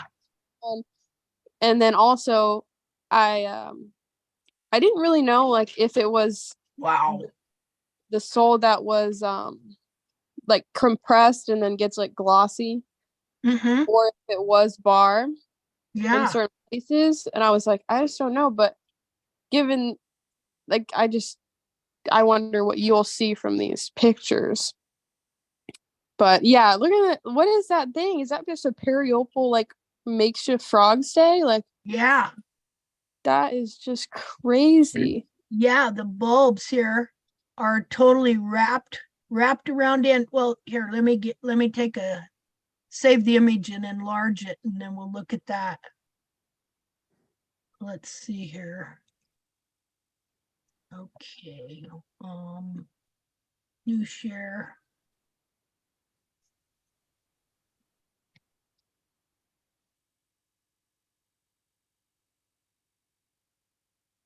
Okay. Okay. See this crack right here Yeah. and this crack right here? Mhm. And you can see it up in here too. Okay, that's Yeah. that's not solid. See there? Mhm. These bulbs, see, they wrap around in here. And then, I was describing earlier how this periople is a band that goes around the whole foot.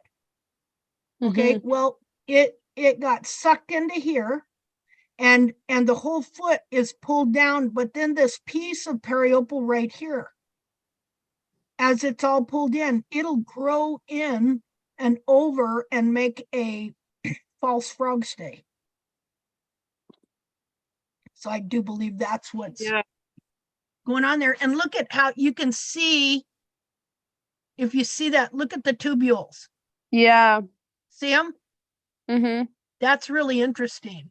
I think I have a better picture where I actually got like a light. I got somebody to hold a light for me. I actually Okay. bought this little like light that I can stick to my phone now so I can get some like better pictures with actual light. But Oh, hey, that's great. yeah, but there's a better one where you can really, really see those tubules, like, because it Okay. was so wet. But his soul is like the most confusing thing to me. I just don't like. I know it's not growing correctly because the foot's not in the correct place. Yeah. But I just like retain soul that he has because it's like so thin. Yeah.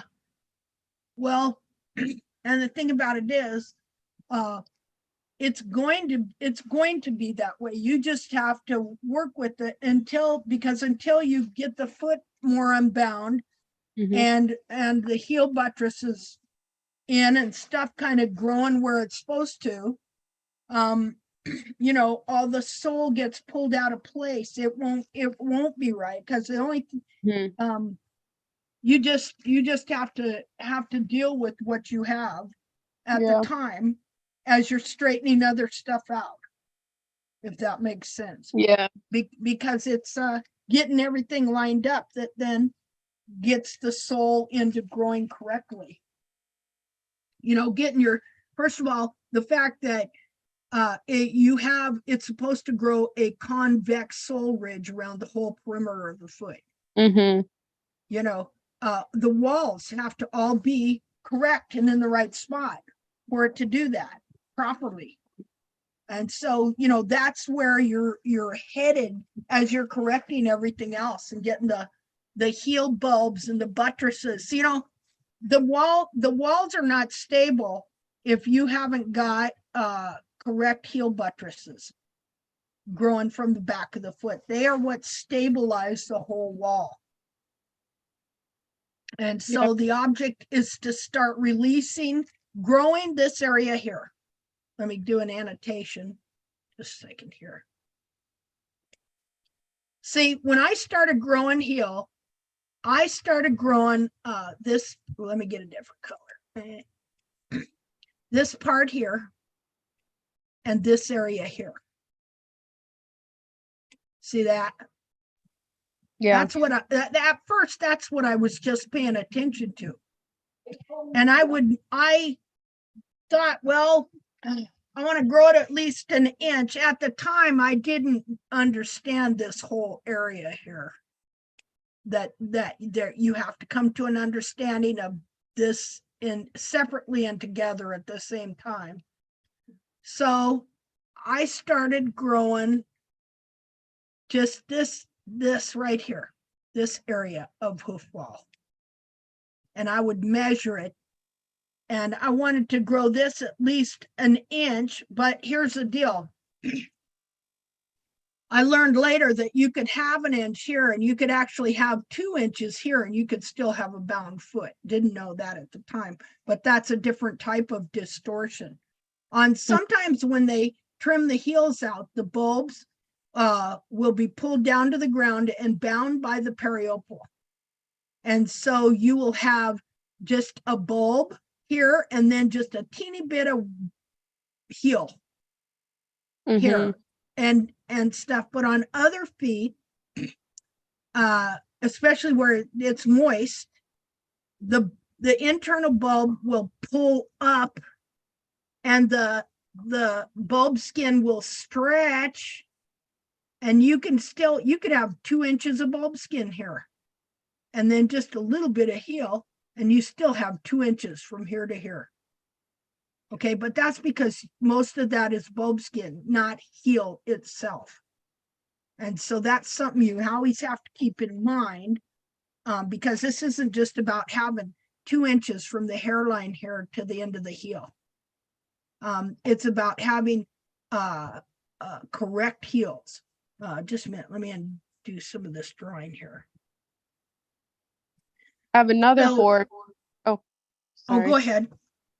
I was just gonna bring up how there's another horse that my aunt has who think I showed a picture of her another time, like as a post, and she has feet that are like so like contracted that right now, actually, I don't even know if this is much like possible, but I feel like her feet are so curved in that even the part where where the wall grows around to the bar, I feel like that's so turned in that there's not even a place where the bar connects to the wall that is become the heel. Yeah. Like it's a little tiny piece of wall like sticking out, and the bar is not even grown to connect to it. Wow. Yeah. So That's she's pretty- really got contracted heels. Yeah. Yeah. See, just another way that you just never know. There's just several different ways that, or several different types of distortion these feet get from having the heels trimmed out. One of these days, hopefully, one of us will get together and we'll start making a collection of which, sure, I got them, but just to put a collection and then a title of different ways feet can distort when the heels are trimmed out, different configurations that the back of this foot takes on. Like Terry's we just saw went really super wide, right? And stuff, and yet others, then this is like this would almost be normal. This would look like a normal foot, normal width between the heels, not bad looking, just in the shape of it. You know what I mean? So that those sometimes are the most deceiving, because they look relatively normal, yet this is still distorted and deformed. But then you have the kind like you were just talking about, super contracted heels. Like the bulbs here, instead of having any width between them, they'd just be like this. No depth in here, and the heels real close together, Yeah. So, here. So, anyway, the first thing I worked on was growing these horn tubules back here in this part of the foot so that these front ones could kick them back and make the back of the foot stand up, or the horn tubules anyway. And I'm glad I did that, but that is really basically what all of us have to do, is start growing this part of the foot while at the same time. You don't want to shorten up toes if they're not, overly long. And if you are shortening them up at all, like we were talking about today, you have to pay attention. If you take this toe down, but these have grown forward, then maybe not the same day, okay? But within that week or something, you're going to have to start looking at and working at these horn tubules from here to here. Okay, but to me, this part, growing in these horn tubules here, is paramount. Kind of getting some of this bar trimmed off and over off the sole might not be a bad idea as well. Yeah. After Starting to this, define these bores. I trimmed them pretty severely, and that's when I found out just how much was the bar that had overgrown the whole sole, and mostly in every foot. The only place that the sole actually was untouched by the bar was like right in front of the frog, and like right by. And so then too, that usually if the bar is grown over the sole can't grow. Yeah. So yeah, it kind of puts you in a tough position, doesn't it? Like what do I do? What do I take off? And is this your cousin's horse? Yes. Okay. And is she there with you now? No, she's not here. Okay. And is she on board for trying to do this? Yeah. Okay. He wants me to do all of her horse's feet. But okay. So there's 11 of them. Oh, my goodness sakes. That's And fun. is she going to pay you to do this? Yeah, yes, yeah. Oh, well, okay, that's good. Well, the only thing that they believe in the like everything that you are teaching about the anatomy. They just think that I need to learn how to use the tools. So they signed me up to go to Casey LaPierre's thing he's doing. Oh, So- that's great. So now I'm gonna go there and be a thorn on their side, but it's cool because they're Good. gonna have dissections there. So I'm gonna be Mhm. able to do my first dissection. Good. So yeah, it's exciting. Oh, hey, I think that's great. I think Yeah. that's really great. And I think that'd be a good benefit, as long as you don't get fleas.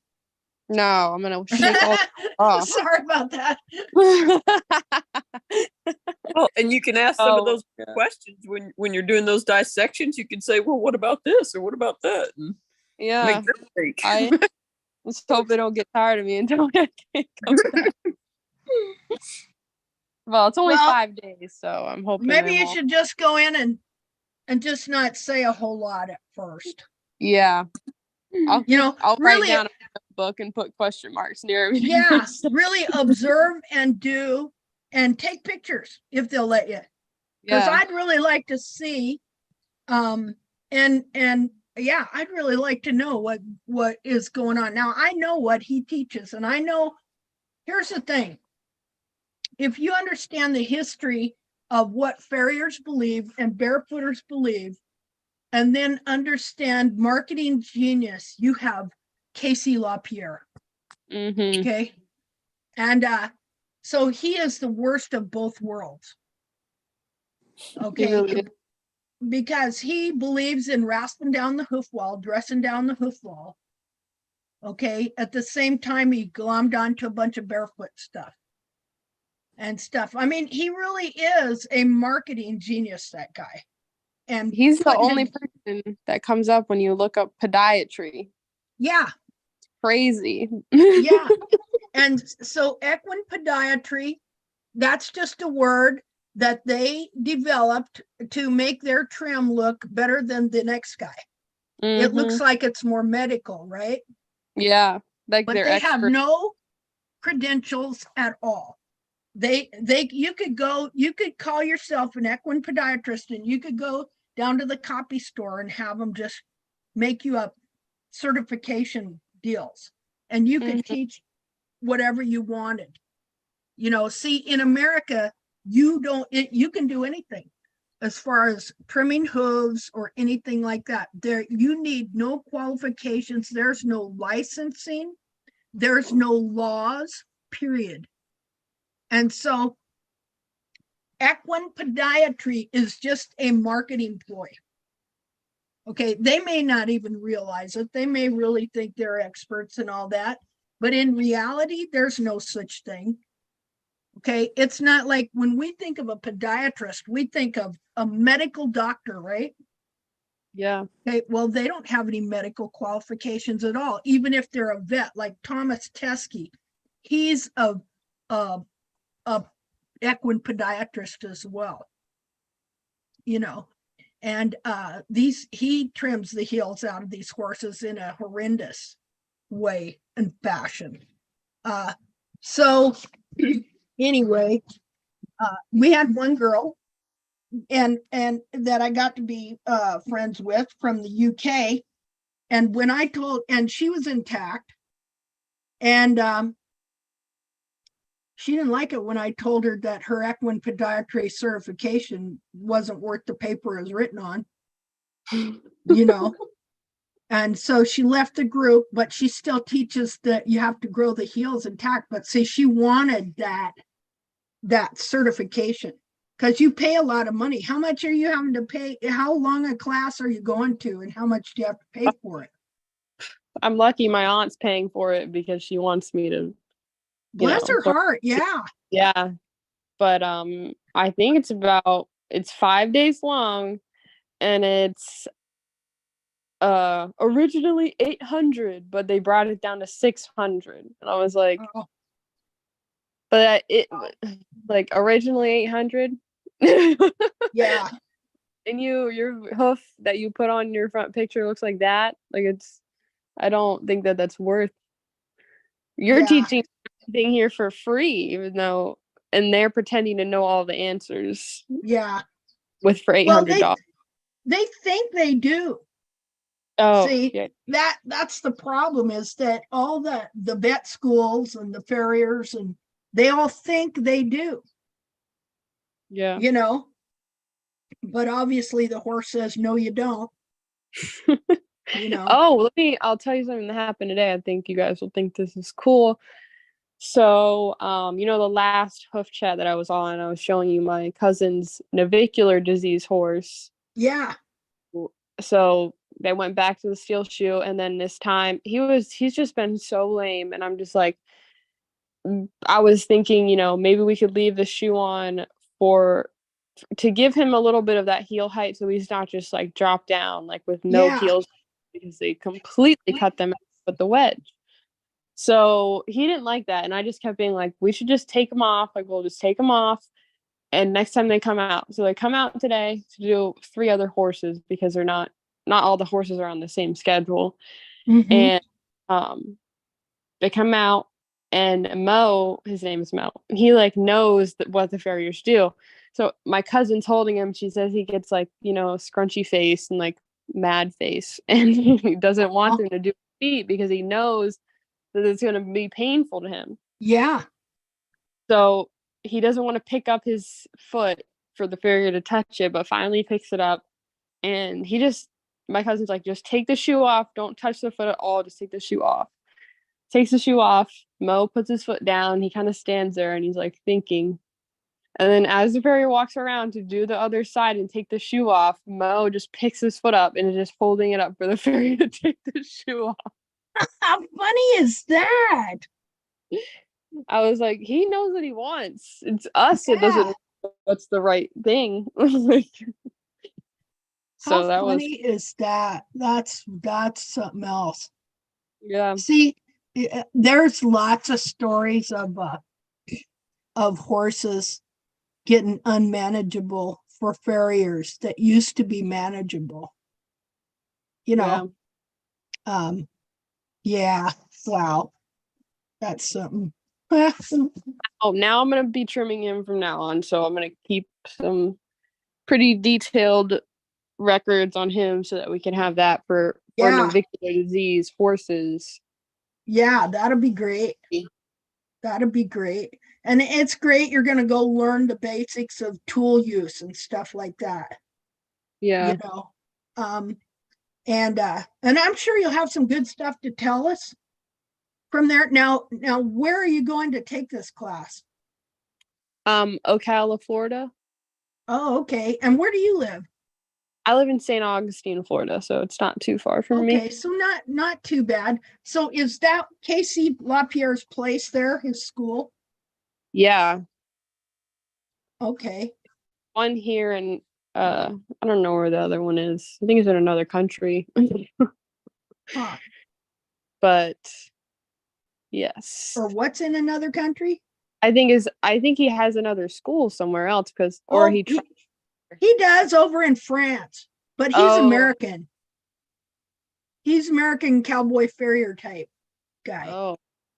Yeah, he was a farrier before he got into doing barefoot and stuff. But he's traveled all over the world. Wow. Yeah, he's done clinics and stuff in the UK, and I'm sure he's got schools, yeah, all over. Yeah, I mean, this is a big money maker. This whole barefoot thing turned into one big money making thing for these people. Yeah. Yeah, so let's say you have even 10 students at $600 a whack for 5 days. Where are you going to stay? In a hotel? I've on an Airbnb that's actually has a barn. Like, it's in the place for the barn. Oh, So okay. pretty cool, but it's right near there. Oh, okay. Like, are you there? yes, sorry. Oh, okay. I thought you were gonna say something. Were you gonna Oh, say? no. Well, cool. That'll be a great experience. Yeah. You know, I think people should go get as much experience as they can. I only warn people about what you pick up in your head. Yeah, that's why I was so scared to go, and that's why I did my post where I was like, "What do you guys think? Like, I don't know." Yeah. But No, I feel think I think it's good. And, you know, you seem to be well aware, and so it's fine. You know, um, I don't want to be a person that says, "Oh, don't study other people," but yeah, I'm saying beware what you pick up because people pick, this is not what we're doing is not, do you know what the word eclectic means? Eclectic? no, actually, Okay, well, that's where you choose, instead of basing something on one thing, you choose this, that, and the other from here, there, and yon. You see? yeah, And so what you find people doing, because you got all these different hoof gurus and all this different information, is they pick and choose this, that, and the other thing from all these people. Like they might come to TACT and they say, oh yeah, I need to grow heels. Then for some reason they've decided to choose Pete Ramey's Don't Trim the Frog. See what I mean? yeah, Or somebody else's Don't Trim the Bars. Or somebody else's don't trim the toe callus. Or somebody yeah, else's don't trim the toe, do trim the heels. I mean, all these different things. See? yeah, And so that doesn't work. All right, because we have already established the fact that the foot is bound, the frog is growing from a distorted, deformed frog that's been pushed into out of shape. And so if you don't trim the frog, that capsule cannot renew itself and cannot move. And if you're trimming a young horse whose foot is growing, yeah, and the frog needs to be exfoliated, needs to be trimmed so that the foot can expand and the capsule can grow correctly, and you don't, you can destroy that young horse. See, already had a situation like that absolutely happen, because I don't certify people yet or anything like that. And because this is research. mhm, And so had a gal, nice gal. I think a lot of her still, all that. Okay. But I was hearing, and I didn't know her that well, but I was hearing from another person that she was coming to trim their horse, but wouldn't trim the frog. I just didn't pay attention to it. And this other friend of mine, she says, oh, I just trim it when she leaves, yeah, And then this other lady joined our hoof group, and she's a vet. All right. And she's telling me all these problems she's having with her horse. But she says, but he's been tack trimmed since he was 2 or even younger. And all of a sudden, I just started putting 2 and 2 together, because this same gal had been trimming this horse, and she showed me pictures of her horse's feet, and I was mortified because he had no heel at all, and his foot was super deformed from her wow, never trimming that frog. And so see, when people come along, they say, oh, well, I'm doing a tack trim. Well, maybe you are, maybe you aren't, and there's a lot of people in tack who are constantly on other foot groups, which that's fine too, if you can stomach it.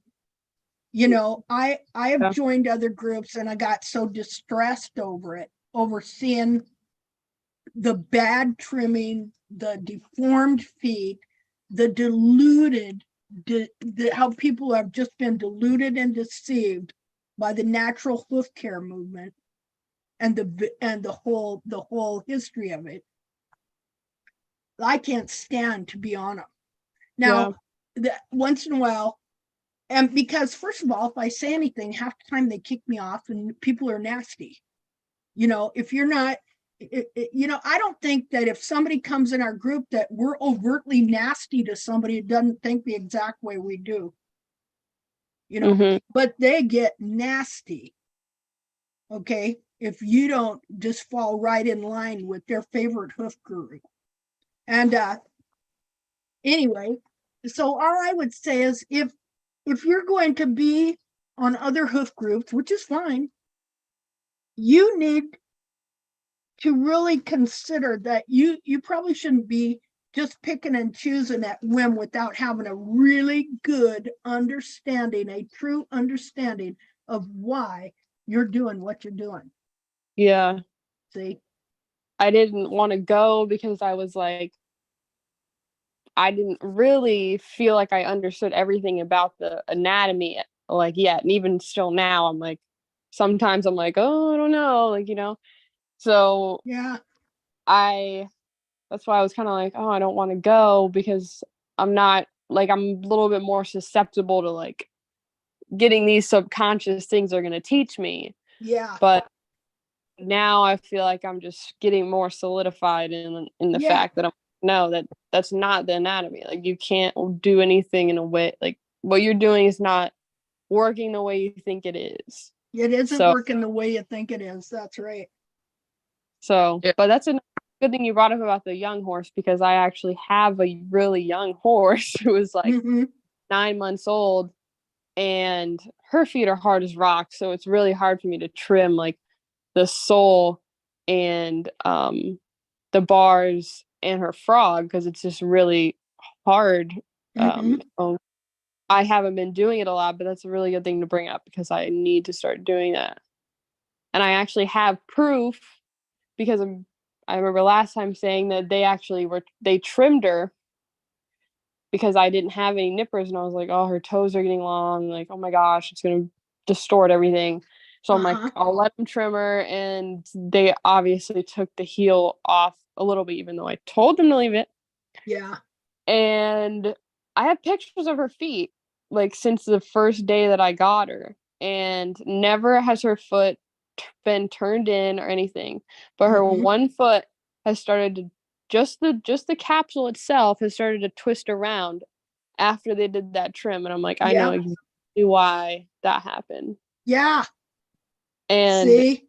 it all got ruined because well, I think she was telling me that I can't let these people trim her again either because she had a freak out. And I've trimmed this horse every single day. Not trim her, Mhm. but I do her feet every single day. And Sure. I've trimmed her, kind of rasping her like maybe once a week to like get her all cleaned up and make sure no tubules are like forcing other places.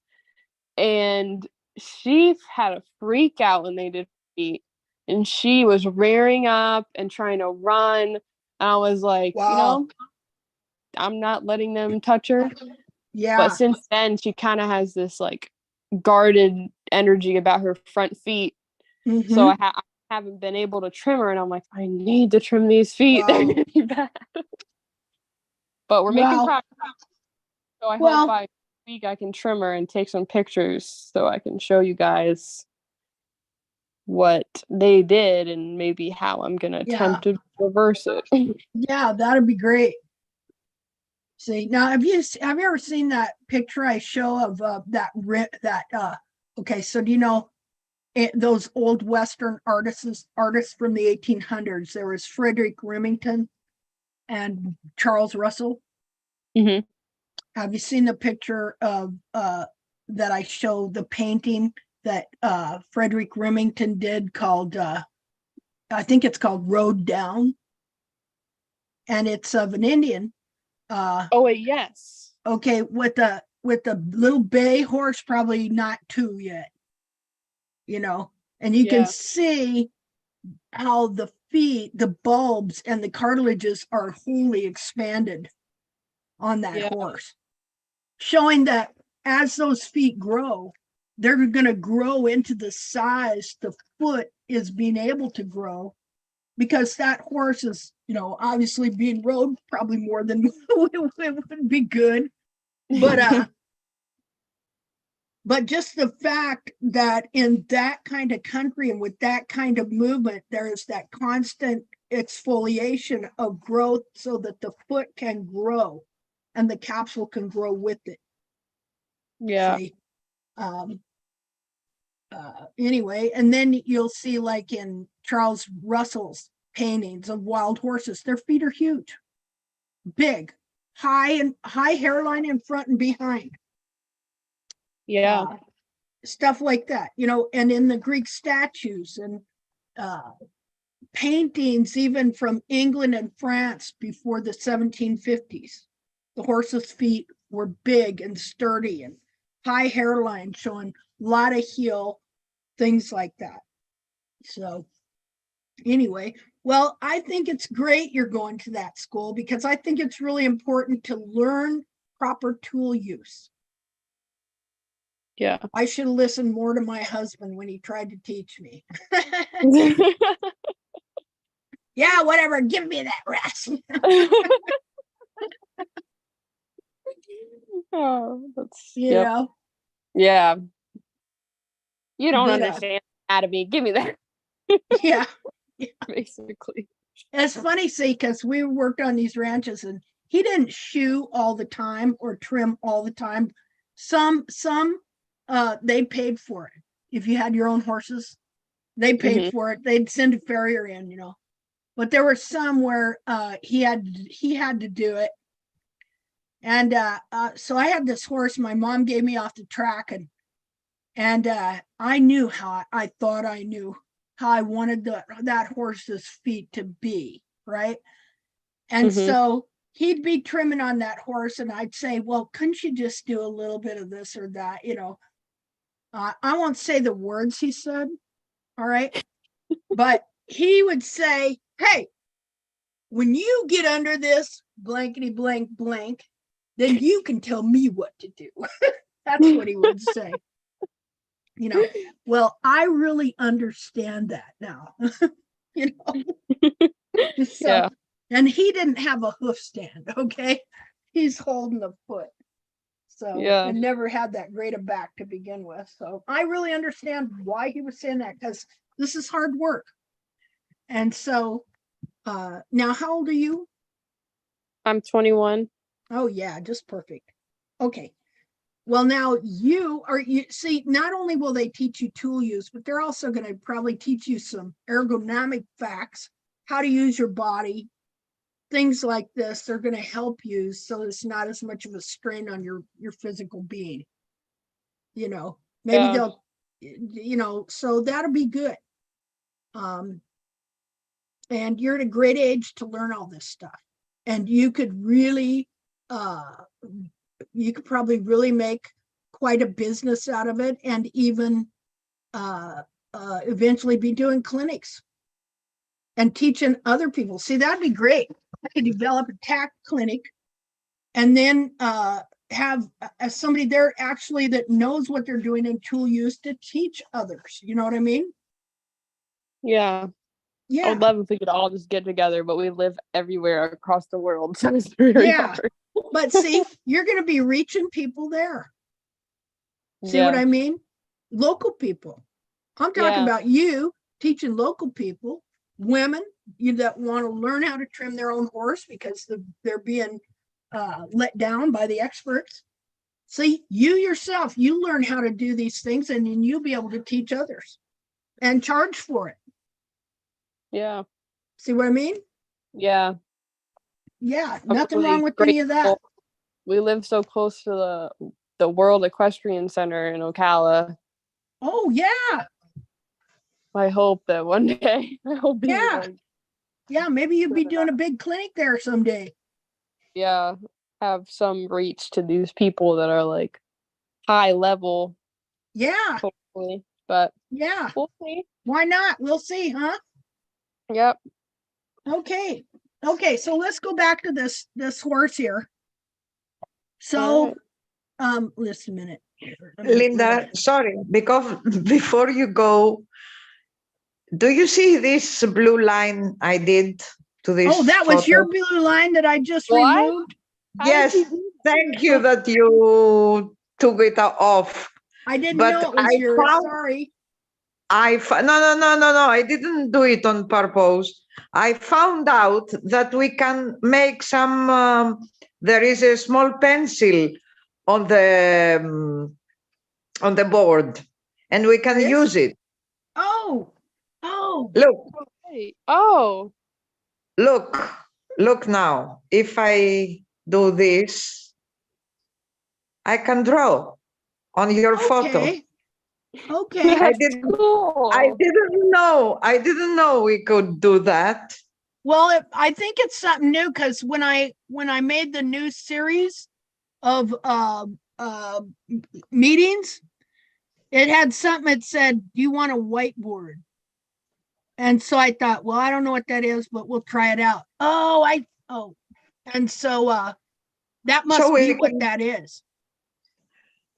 So that Cool. data this possibility, I That's want to great. ask Sarah. I want to ask Sarah, is this the bar on this Yeah. side? Yes, that Yes. is a bar. I have a side view picture where you can see it like sticking out so far up. It's crazy. Yeah. Yes, And then you I'm should gonna try take to care of it. draw. I'm gonna try to draw Yeah. where I found that the bar. Oh no, that's not a good color. Hold on. That's This- perfect. That we can draw There something. you go. Yeah, it's pretty cool. Ha. This a whole area. Well, this where I'm gonna circle. That's the only area that he had actual soul Yeah. that I could, get, and like it was chalky. Everything else was just the hardest thing for me to Yeah. get off. Yeah, because those inner, and even if they get the outer layer, like even if they get the outer layer of the bar, like over like this, Mhm. okay, you could still have the inner layers that didn't get trimmed out, because you just like you got the layers of the wall here. Okay, Mhm. there's layers to the bar too, and so that lamina layer and the inner whitest layer, it can just continue growing over the whole sole here. Like that's probably it right there in there, Yeah. you know. So Yes, it's the white line of the bars. now over here, that looks like sole because look, it's gray. Yes. See? But over here it's white. So that could definitely be, yeah, the inner layer of the bar growing over that. Yes. I'm so happy we found out this. Yeah, that works out great, doesn't it? Yes, it's perfect. Is there anything else there um that's usable? try to go through the Well- pictures. I don't know. Maybe I see this arrow thing I can do. this arrow maybe Oh. shows that we can download the picture. I don't Oh, know. look at that. That's what I can do too. That's cool. So you look, everybody, you can, if when you want to point something out, you could go, hey, what about that? Now, see, I don't have it. Probably because I got annotate and I'm the host. But I see no little tools for me to use. You know? Hmm. Huh. Well, if you press on the photo and you have the mute or all the other little signs, here it comes a small pencil Huh. Okay. on Yeah. the left side of the, over the mute sign. Over the mute sign. But Yeah, I don't have suppose you anything. Yes, I suppose. I don't have nothing. Yes. I have nothing. So probably because I got everything anyway. Yes. You know, That's right. So that's yes. probably just for you guys. But Okay, that's well, very, very useful. Yeah. see now, look here. I do think you do have some heel, or even if it's not real heel, it still gives him some height back here. Am I wrong? Yeah, he's a little bit. But then, that's that kind of height that we talk about, that when the heels are trimmed out, the bulbs spool in like this. This is a better picture with Yeah. more light. Weren't you saying you got somebody to hold the light for you? To see that Yeah. picture? Yeah. Okay. Wow, this is cool. I mean, this is cool. See, this is what I call periople rope. Okay. And it grows and just tidies everything up around here. Sometimes you can't even tell that there's these cracks here and that these bulbs are actually spooled in. And then this piece of periople just grows over the whole thing. It's the thickest It's- periople it's- rope I've ever seen. Yeah. Let's Linda, see. Yeah. could she take this off, scrap these pieces? I don't know. I'm looking. I'm gonna get a bigger shot of it here. Just a minute. This is Because something you- that's beneficial too, is if you take a picture and you look at it in its smallest form and it's big and then bigger. There's a lot of times you see different things when you change the size of your photos. Let's see here. New share. Because you remember once we took the knife and we took this behind the heels, we took these Mhm. layers off. Oh, With take the it knife. out. Yeah. Yeah. See, I've taken a grinder and just ground the whole thing out, cut it out and then ground it out. But eventually, But yeah, you it's should gonna be have to come out of careful there. because I took some layers of the hill wall too when I went very far. Okay. Hmm, I know well, on the back feet, I was trimming, or I was trying to get those bars cleaned up because they're just so overgrown. And I can just tell it's very uncomfortable for him to stand on 3 feet because he always tries to get back down to 4 feet. Like he always wants Yeah. to be, especially doesn't want me to pick up the back feet. And he'll Mhm. like do that thing where they like step back and the whole foot will just slide out of your hand. Yeah. And so I'm doing his back feet and I've got the knife set to go get this piece of bar off, and he just decides he's gonna step down. Yeah. And then it got him right in the like seed of corn area, and I could just really realize, at least on his back feet, how like smashed down his whole foot was and how little sole he has. Oh, yeah. And I kind of nicked him a little bit, but I just got it cleaned up and put some clay, and he was good. But Yeah. Oh, it happens. One time Yeah. I was trimming Molly's frog, and of course that's when they were covered over with periople, and you weren't trimming frogs much, so they're like petrified, mhm. And I was pulling on that knife, and then she jerked her foot, and it cut her frog, and she bled a little bit, but that's going to happen to anybody that trims. You're either going to cut yourself or them at some point or another. But hopefully too, if you take in this class, I'll teach you a bunch of safety tips and probably want to sell you some really nice knives. Yeah. Sure, they got all the tools there. And Yeah. Do you have a Now- hoof jack there? The hoof jack, you said? Yeah. No, I don't. Not Yeah. yet. Any That- recommendations? Yeah. It definitely helps when you got one. I've got some older ones, a 30-year-old and a 20, and it really helps give them something to rest their foot on. It really helps. yeah. And And you can plus adjust it. just you're having that foot to rest on that. Yep. Like, and the best hoof stand is the one, it's got the cradle that Mhm. it's not only the one you can put the foot on, but you can set the foot in, and it's just one piece. Yeah. Does anybody know what that is? Which I one think that I is? on your video, but I don't know what brand it would be. Well, see, now mine was homemade by a guy in Montana. Oh, Years ago.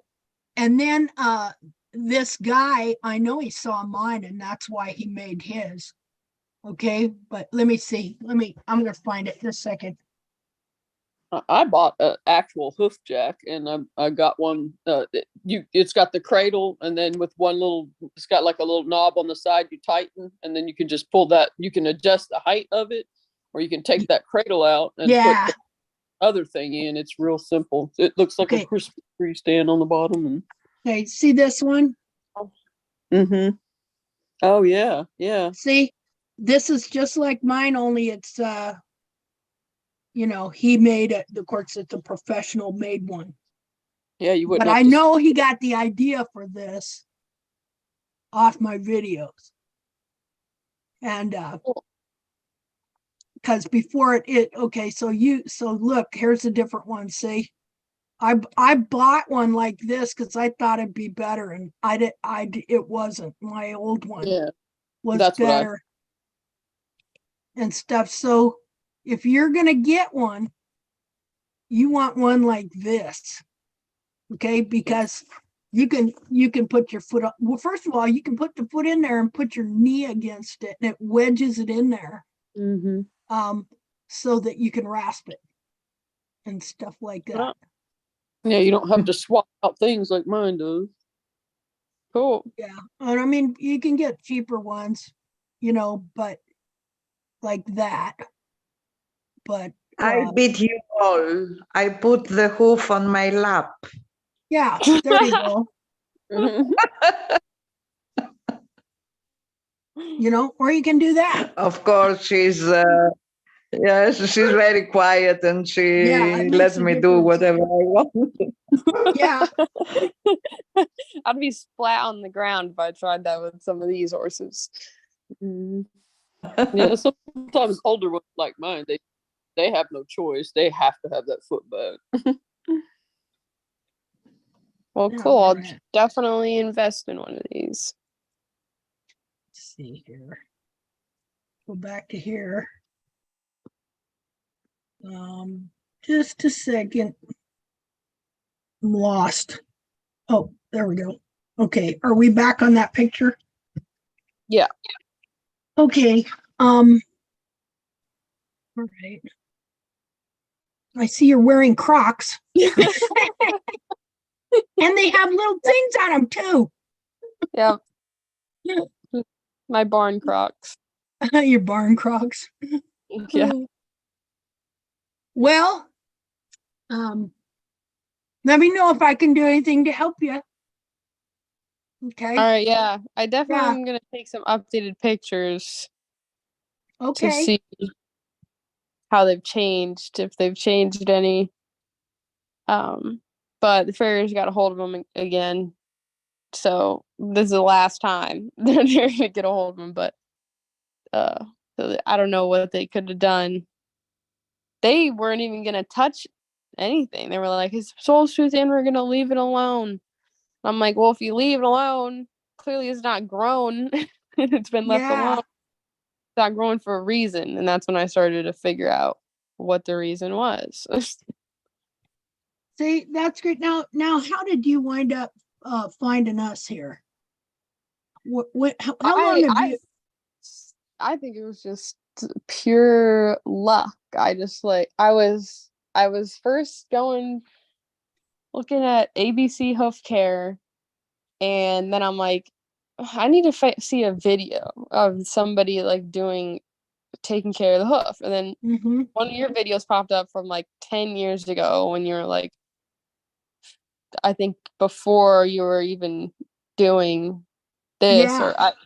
And then I was like, oh, this lady's pretty cool. And then I go in there and I just start watching all of your videos, and it was, I don't even know, like, it was just pure luck that I even found you. And then I was like, and I just felt like you just knew things that they even didn't say in these books that I was supposed to be learning from. Okay. Well, good. And I've also gotten other books from like recommendations of other people being like, you should read this one. And it's like forward from Gene Ovanik. And then I started learning about the history because you started teaching me it. And then I was like, well, now I know what is really going on. And then I started looking at these other books that they keep promoting. Luckily, I don't have to pay for them because I have Kindle and it lets you like get the sample of the book. Oh, yeah. So I'll just like read half of the book and I'm like, oh, I don't really need to read the whole thing. So which book was that? Was that the Essential Hoof? I'm pretty sure, yes. Yeah. It was I didn't, written. What was it? I was looking at the preview one time too, and I seen that it had a forward by Gene Ovanik. And out of everybody, I really respect him a lot. Yeah. But I know that he doesn't understand what happens to the back of the foot. You know, Yeah. but he's done some amazing things, you know, with what he's done with his research. His research is absolutely real. As far as, yeah, he was there with BLM and he took pictures of horses' feet and he measured them, and then he developed his trim kind of based on what he learned from he painted the board. I don't know if he painted the foot or the board, but then he slapped a board on the foot and he did a bunch of measurements and then he based his trim on that. So Yeah. but really super nice guy, a real genuine person, and did not want nothing but to help people and horses. So was never a deal about making money with him, you know. Yeah. Was never a deal about plagiarizing everybody else and making money. There we go. I've said it. I found a lot that they have so many, like, I don't know what you'd call them, maybe just like in these books, they say one thing, but they don't understand like why it's happening. Like they're just like, oh, it's supposed to look like this. But I have this one picture where the bulb is like popping out of the back of the foot, which is in that Essential Hoof Care book. Mhm. And the bulb is just, you can see the hoof got really wet and the bulb is like just popping out, Mhm. trying to stand up. And then they have a picture of a horse who looks like it was trimmed by Landerville next to it. And then they just say that the one that's popping out is unhealthy and it's an underdeveloped digital cushion. And then the one that has a rounded heel bulb has a healthy digital cushion. But they don't say what is like they don't even know what's happening in there. Like they don't know why the bulb popped out. Yeah, because all they do is they just repeat what somebody else that you know. So science, what they call science, and science just means knowledge. So you're studying an object and you're looking at it and you're giving your interpretation of what you think you're seeing. And so what you think you're seeing might be right and what you think you're seeing might be wrong. But then if you get somebody in a college to state they think they're seeing this and write it down in an academic paper, it becomes law. And if they're wrong, then all these different people, they just keep picking that up, you know, and writing books and parroting the same basic stuff. You know, like they'd look at this, they might look at the back of the foot here on this horse and say, wow, he's got a real well-developed digital cushion.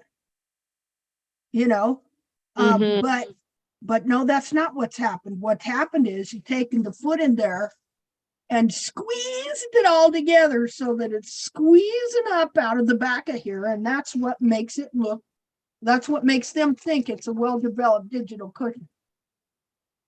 In the book, they also talk about, oh, sorry, what were you going to say? No, go ahead. Oh, I was going to bring up, I know you brought it up before in other hoof chats, but how they think that like the coffin bone is, you know, indicative of what the hoof is supposed to look like and that the sole should therefore only be concave. Yeah. And I was gonna bring up to the farriers when they were telling me this. I was like, well, I'm pretty sure my finger bone doesn't look like how my finger looks. Yeah. Like, I don't think that we should be taking what a bone looks like and saying, well, yeah, so therefore what should be growing from the bone Yeah. should look exactly like the bone, when that's not even true for our own hands. Our own bodies. Yeah. Yeah. Yeah. Well, they're just, all logic goes out the window when it comes to feet and stuff. Just like, teaching for centuries that the horse bears the weight on the lamina, like a suspension bridge, and that the horse is magically suspended by the coffin bone on the lamina. Every other animal does bear some weight on the bottom of its foot somewhere, Yeah. So But yeah, not just lots of false beliefs and stuff like that, which we can prove, absolutely prove, and which wild horses that have good feet prove, Yeah. So, well, I think it's great what you're doing. Now, on these feet, what else do you think that we need to talk about for right now on them? Go a little bit more further into pictures, because I want to maybe see the hind feet. Okay. See, now it makes you wonder, why didn't they trim that bar? Well, what was going on there? Our farriers believe that the Made them bar, think we'll leave that. they think it's some type of stabilizing weight bearing thing. Okay. And you notice how it's weight bearing by smashing over onto the sole and growing over it. Yeah. Is that a different foot? Oh, that's the same front Same one. foot. Going. There's the hinds. Okay. That Periople, that's something else. He has the thickest, strongest Periople out of every single horse in the barn. Yeah, very- holding his hoof capsule on. Yeah. He must have his foot sitting back a bit. See, this horse wants to have a different foot for sure. Where you're lucky is how his heels never contracted, because that's harder to correct. Yeah. I have one that, well, luckily, well, two actually, but one that's really, really contracted. And I'm like, See, now my horse's bulbs have been like that, and they're really extending now. Let's see, let's go back and look at that. Was there a sole picture yet, or no, not yet? I think keep going.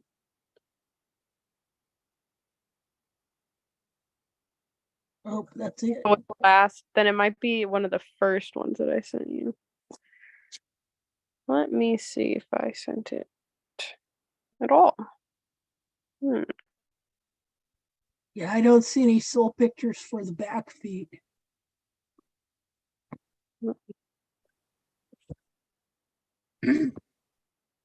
I don't think they know what to do with bars like that. Yeah.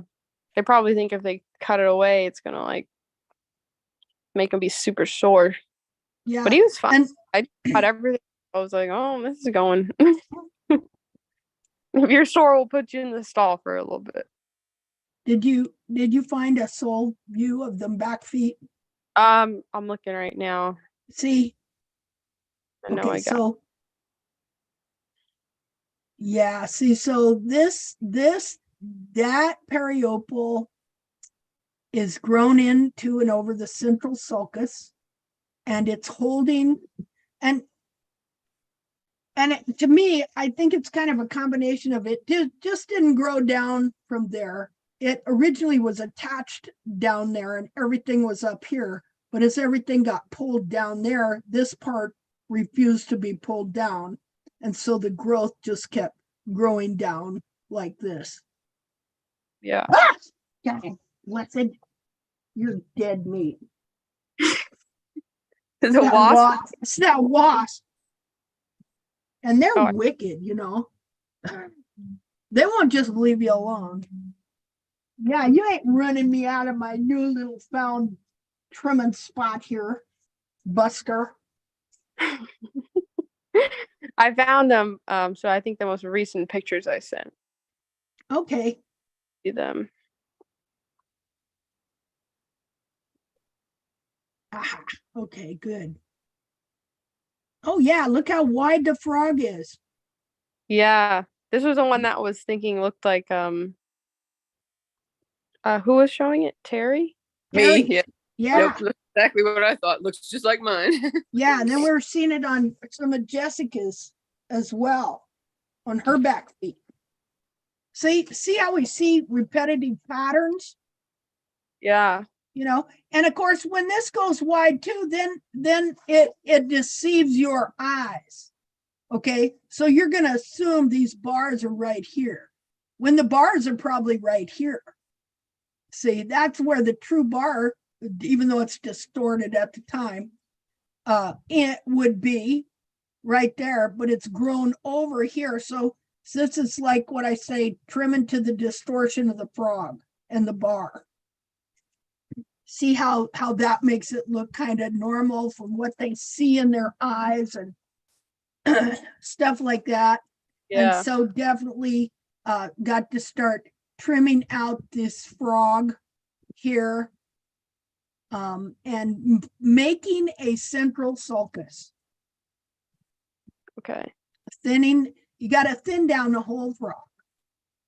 Okay, take it down to live, good, supple frog, and then trim out the corners here and start trimming your bars off the sole there. Let's see.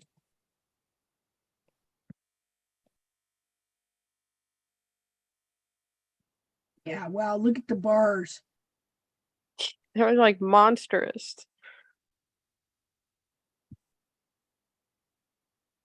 It's really interesting to see all these periople ropes, how that works. Get away, sorry. That was just a fly. But you know how once a wasp gets around, how you're jumpy? Yeah. I'm an idiot.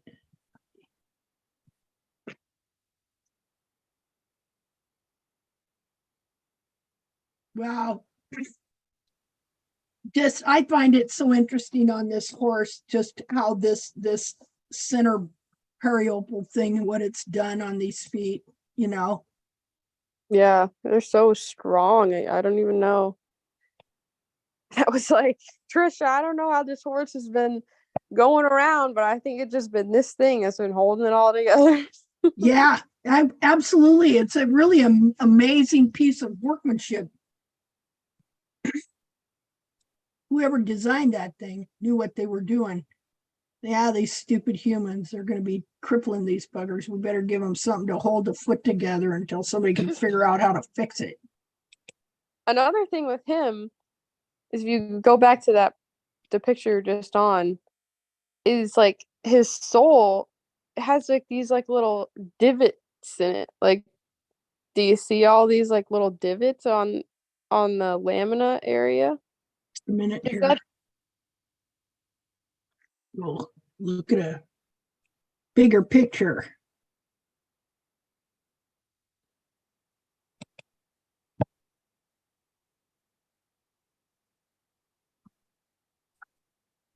Little divots like where? These? yeah. Okay, yeah, that's just lamina growing out, Okay. looking a little funky. Huh. His whole foot looks funky to me. It does look funky. The You know. sole is, when you look at the sole, it's not like it's not like a smooth thing. It's like a little like ridges and lumps all over it. Mm-hmm. Yeah, because he can't grow a normal sole. I think in his case right here, because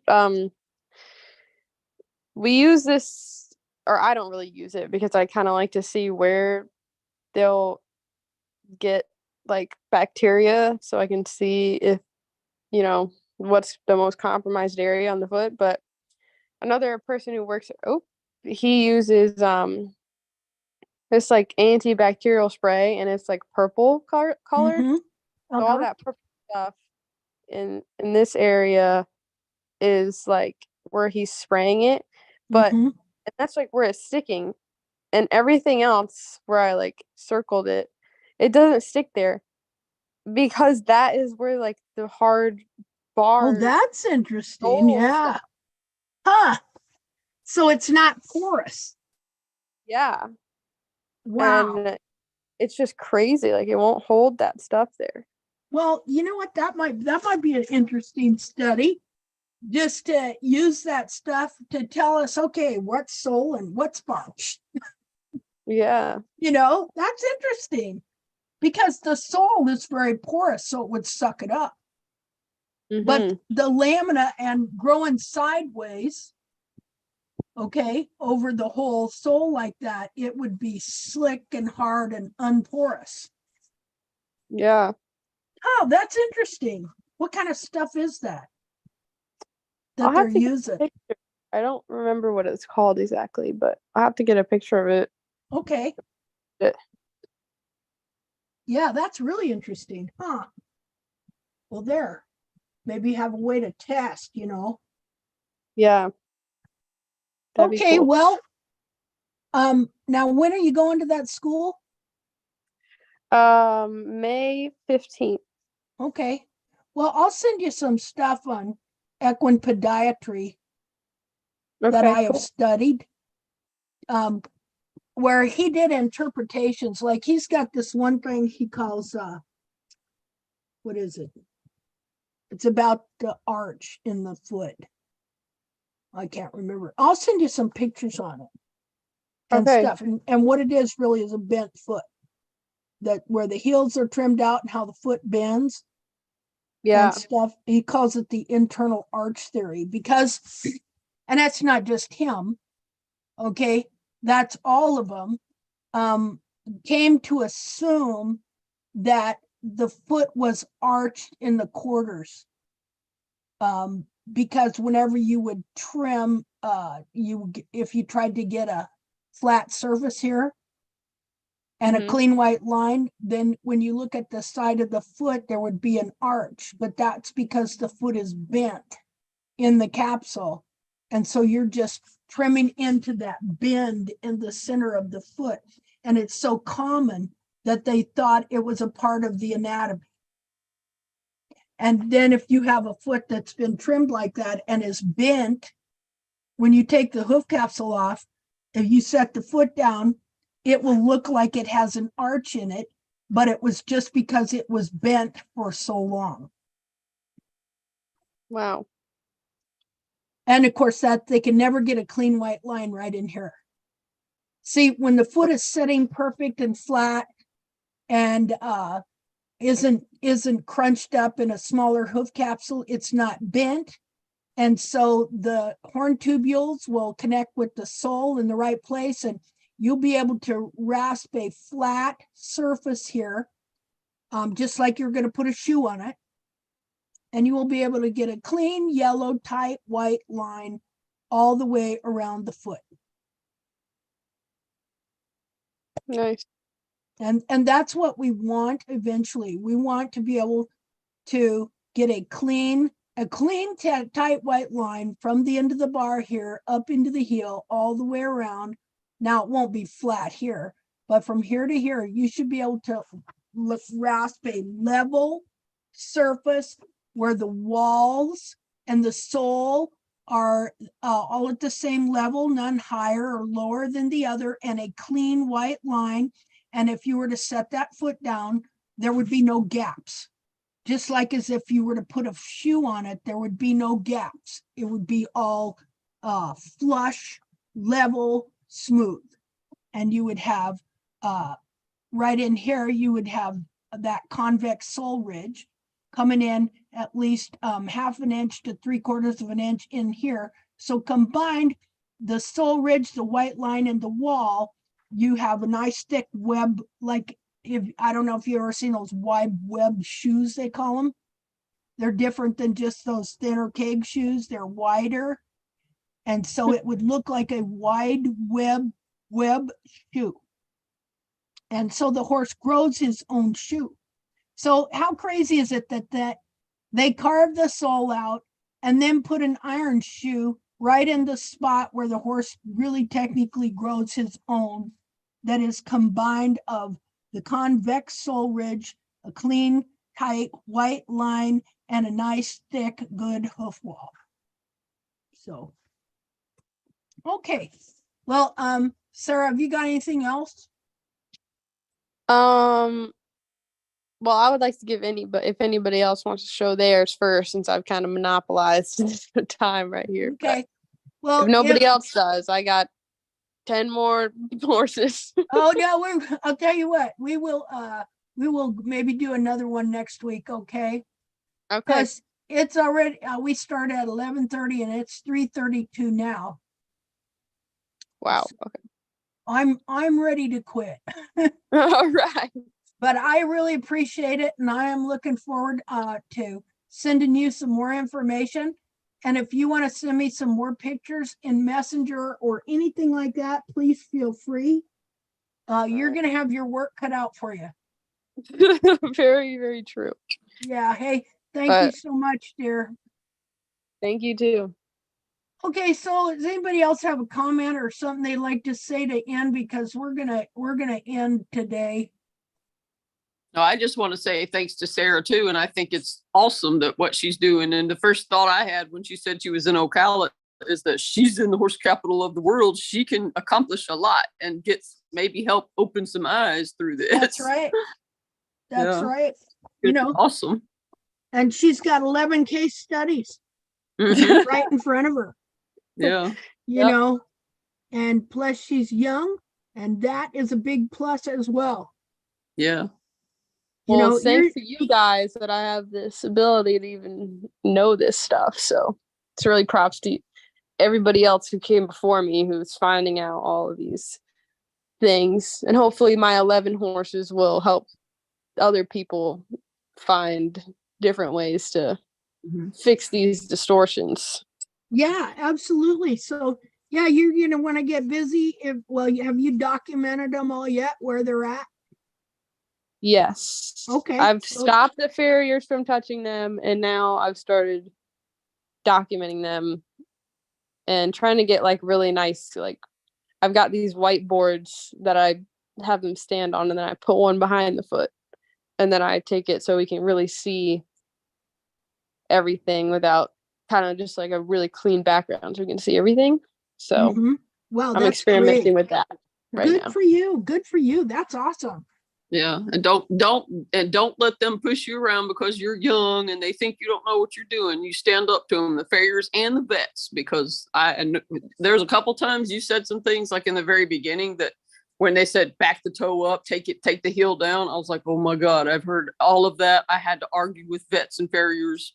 And now my farrier, I don't know if you know, I've got him on board. I've had the same farrier all the time. And when my horse was young, about the age you said your young horse was the first time he trimmed her, because I was just doing little maintenance, teaching her how to trim her feet while she was a weanling. First time he trimmed her, took her heels down and put her frogs on the ground, and she was lame and sore. And then I started having problems, and I didn't know then what I know now. I wish I would have, but that's the horse that I'm trying to restore now after all those years of that farrier. And so he's known her all his life, and now he sees what his way caused and how I'm fixing it through Linda and Tact. So he's awesome. And that's what you need to do, is open their eyes. I'll try. I'm They very kind of look at me sideways. But. Yeah, I'm very thankful he's been willing to learn, and he'll tell me now, I love coming here because now I'm doing this and this and this, and he'll show me his other horses that he's doing, Wow, It's- that's yeah. awesome. That's It's all great. cool. You can do it. That's really wonderful. Nice. Hopefully we can help a lot of horses in the future. Well, and thank you, Linda, for opening Hey. all of our eyes so we can Yeah. open our eyes. Yeah. Hey, I'm glad to be back doing hoof chats and having you guys share all this stuff with me. Yeah. Well, I hope we can encourage you too to stay the Yeah. course. We're Stay here. the course, everybody. Yeah. You take those breaks when you need them and just come back refreshed, and we're right here. Okay. Yeah, well, that's kind of what happened. Yeah. And now, especially since I got this nice little spot here, Mhm. you know, get some that wasp I'm spray. fixing up. It's a real blessing. I got a studio now. Oh, you're coming up. You're gonna, Studio yes. and about 40 feet to dissect. Oh, I'm excited for that. Okay. So anyway, okay, everybody have a great week. I love you all. Thank God you. bless you all. And God help us because we need it. God help our country. God help this world. Definitely. Okay. And I just Yes. want to say I love the Lord Jesus Christ, and you all have a great day. Okay. Amen. Have You a too. great day. Okay. Bye-bye. Bye, everybody.